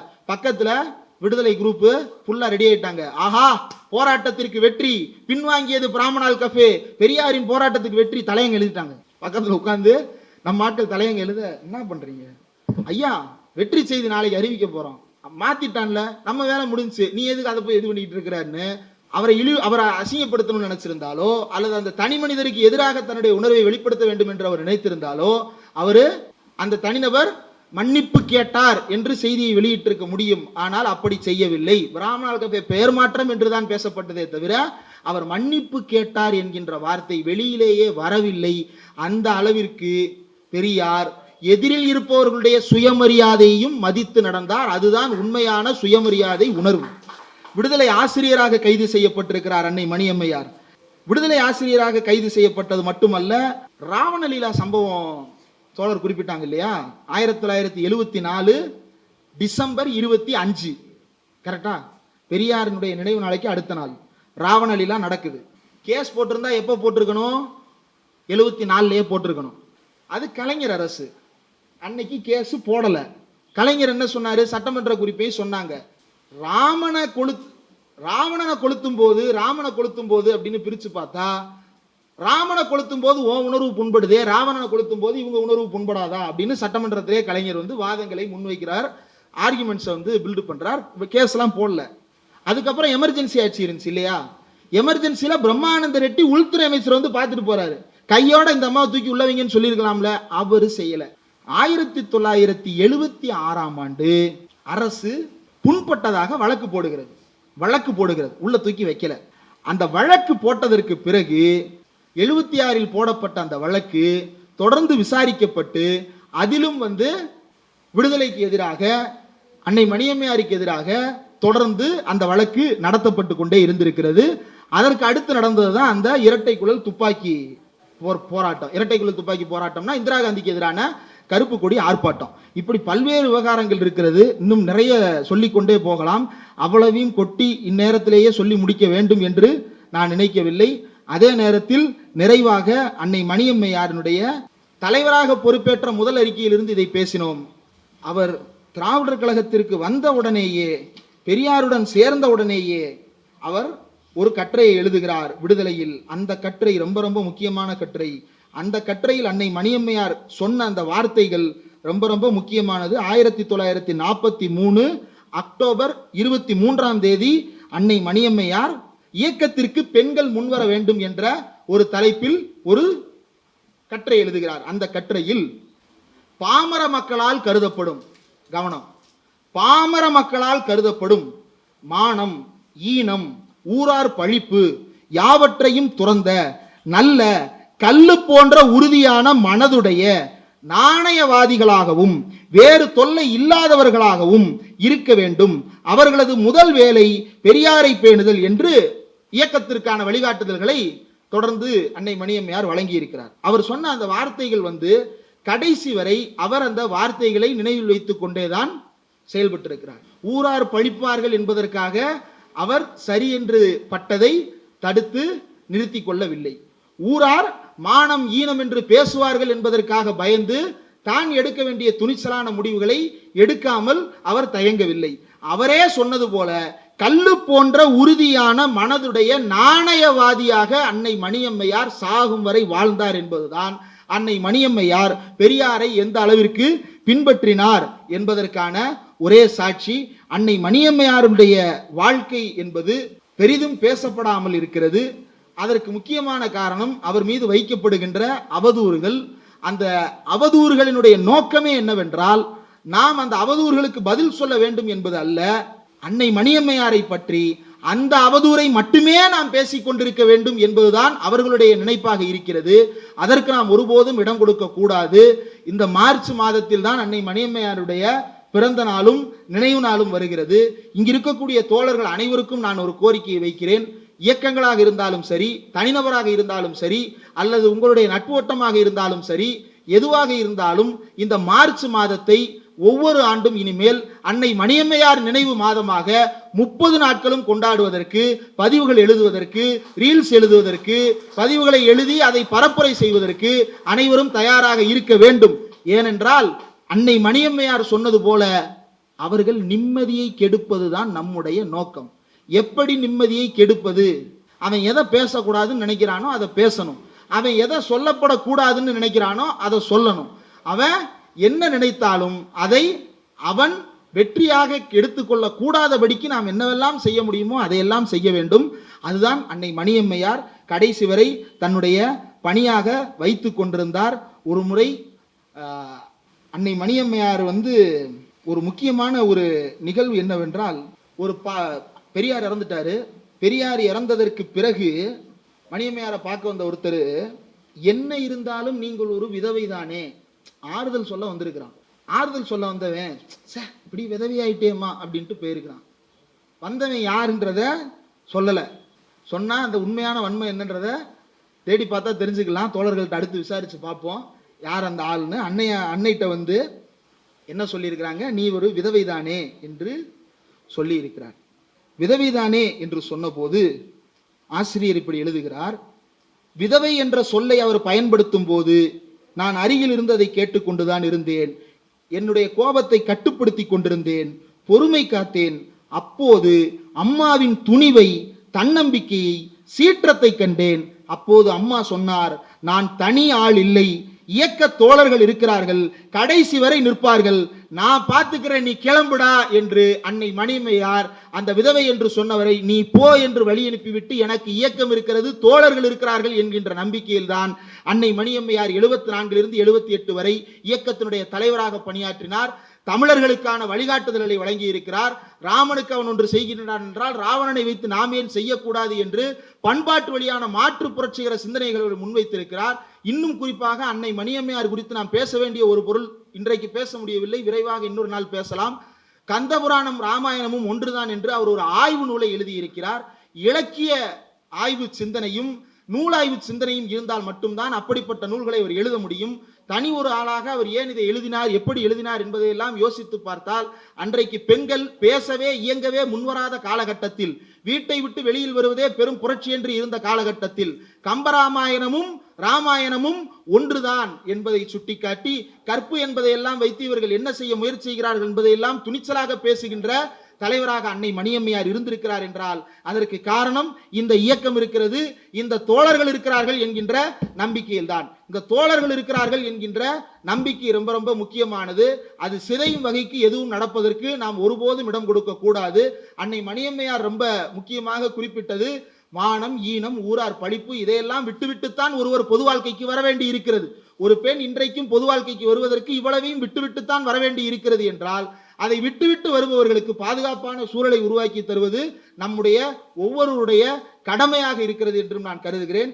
நிறைவாக அன்னை மணியம்மையாரை பற்றி இவ்வளவு நேரம் பேசுவதற்கான வாய்ப்பையும் இந்த அரங்கத்தையும் ஏற்பாடு செய்து தந்த தோழர் யூடியூப் ரூட்டஸ் மைனர் அவர்களுக்கு இந்த நேரத்தில் என்னுடைய நெஞ்சார்ந்த நன்றியை தெரிவித்துக் கொள்ள கடமைப்பட்டிருக்கிறேன். அவருடைய ஒரிஜினல் பேரே மைனர் தான், வீட்டில் வச்ச பேரே மைனர் தான். ஒருத்தவங்க கேட்டாங்க, என்ன பேரை மாத்தினீங்களா? ஆணாதிக்க பேரா இருக்கே, நீங்க மாத்திக்கிட கூடாது, மைனின்னு வேணா மாத்திக்கிங்க. வீட்டில் அப்படி பேர் வச்சுட்டாங்க, அதை என்ன செய்வது? ஆனால் இதையெல்லாம் ஒரு இதாக மாற்றிக்கொண்டு இல்லாததை இட்டு கட்டி கொண்டு சில விஷயங்களை செய்ய முயற்சி செய்து கொண்டிருக்கிறார்கள். அதை நாம் புறந்தள்ளிவிட்டு நாம் நம்முடைய பணிகளை முன்னெடுக்க வேண்டும். அன்னை மணியம்மையாரினுடைய பேச்சுக்களையும் உரைகளையும் அவருடைய செயல்பாடுகளையும் இன்னும் தொடர்ந்து பரப்புரை செய்வோம். நிறைய டிஜிட்டல் இம்ப்ரிண்ட்டை நம்ம உருவாக்கணும், அதுதான் ரொம்ப முக்கியமானது. இந்த டிஜிட்டல் இம்ப்ரிண்ட்டை உருவாக்குறது ரொம்ப ரொம்ப முக்கியமானது. புக்ஸ் இருக்கு, ஆசிரியர் எழுதியிருக்கிறாரு, தோழர் விடுதலை ராஜேந்திரன் அவர்கள் எழுதியிருக்கிறாரு, தோழர் கொளத்தூர்மணி அவர்கள் எழுதியிருக்கிறாரு, தோழர் ராமகிருஷ்ணன் எழுதியிருக்கிறாரு, இன்னும் எல்லாரும் எழுதியிருக்கிறாங்க. எழுதுனதை நாம் படிக்க வேண்டுமே, இல்லைன்னா அந்த எழுத்து எதற்காக எழுதப்பட்டது? சிகை கொற்றன்னு அங்க போய் எகிப்துல ஒருத்தன் எழுதி வச்சிருக்கான்றத படிச்சா தானே பெருமை தெரியும். படிக்காம அங்க ஒண்ணு இருக்குன்றதே தெரியாம இருந்தோம்னா நம்முடைய பெருமை நமக்கு தெரியாது. இந்த திராவிட இனத்தின் பெருமையை நாம் உணர்ந்து கொள்ள வேண்டும் என்றால் நாம் படிக்க வேண்டிய முக்கியமான பெண் அன்னை மணியம்மையார். அம்மா என்ற சொல்லுக்கும் இரும்பு பெண்மணி என்ற சொல்லுக்கும் முழு தகுதியுடைய தமிழ்நாட்டின் ஒரே பெண்மணியாக அன்னை மணியம்மையார் இருந்திருக்கிறார். அந்த பட்டத்தை திருடி கொண்டு பல பேர் சுற்றி கொண்டிருந்தார்கள், அவர்களை நாம் தள்ளி வைத்து விடலாம். உண்மையான புரட்சி என்ன? எனக்கு தெரிஞ்ச கடைசி யூடியூப் ரூட்டஸ் நிகழ்ச்சியும் பெண்கள் தினத்தை முன்னிட்டு பேசப்பட்டது. அப்போது கிளாரா ஜெட்கின் அவர்களை பற்றி பேசுவதற்கான வாய்ப்பு கிடைத்தது. இந்த கூட்டத்தில் அன்னை மணியம்மையாரை பற்றி விரிவாக பேசுவதற்கான வாய்ப்பு கிடைத்தது. முதல்ல மனதளவில் நான் எனக்கு இருந்த குற்ற உணர்ச்சி, இதை பத்தி நாம் மேடைகளில் பேசுகிறோம், இவ்வளவு பெரியார் இயக்க கூட்டங்களுக்கு போகிறோம், அவ்வளவு பேர் நம்மளை கூப்பிட்டு பேச சொல்றாங்க, ஆனா அன்னை மணியம்மையாரை பத்தி நாம இதுவரைக்கும் பேசினதே இல்லையே அப்படின்ற குற்ற உணர்வு எனக்குள் இருந்தது. அதைத்தான் எத்தனை மணி நேரம்ப்பா, 1:40 இவ்வளவு நேரம் கொட்டி தீர்த்திருக்கிறேன். இன்னும் கூட நிறைய பேசலாம். இந்த புத்தகத்தையும் வாங்கி படிங்க. இந்த புத்தகம் ஒரு எத்தனை பக்கம், 300 பக்கம் இருக்கு, 2 நாள்ல படிச்சிடலாம். அந்த அளவிற்கு சம்பவம் அவ்வளவு சுவாரஸ்யமானது. அதுதான் ரொம்ப முக்கியம். ஒரு நல்ல வெப் சீரிஸ் எடுத்தோம்னா அதை பிங் வாட்ச்னு சொல்லி ராவோட ராவா முடிச்சிடறோமே, அது படத்தை விட பல மடங்கு நீளமா இருந்தாலும் ராவோட ராவா முடிக்கிறோமே, அதை முடிக்கும் போது வாசிக்கிறது நம்மளால முடியாதா? தாராளமா முடியும். உடஞ்ச கையை வச்சுக்கிட்டு 2 நைட்ல இந்த புத்தகத்தை படிக்க முடியுதுன்னா எல்லாரும் இந்த புத்தகத்தை படிக்க முடியும். இல்லை இவ்வளவு பெருசு சிரமம் அப்படின்னா போகும்போது, தோழர் இந்த புத்தகம் இப்ப அச்சில் இருக்கா இல்லையா, சீக்கிரம் அச்சு கொண்டு வந்துருவாங்க அவங்கள்ட்ட. இல்லைன்னா ஒன்று பண்ணுங்க, படிக்கணும்னு விருப்பப்படுறவங்க இங்கே 2-3 காப்பி இருக்கு, காப்பி எடுத்து இங்கே உட்காந்து முடிச்சுட்டு போயிடலாம். அந்த அளவுக்கு வாசியுங்கள் அன்னை மணியம்மையாரை, பேசுங்கள் அன்னை மணியம்மையாரை. அம்மாவின் புகழ் வாழ்க. அம்மாவினுடைய புரட்சிகர செயல்பாடுகளை நாம் தொடர்ந்து நினைவு கூறுவோம்.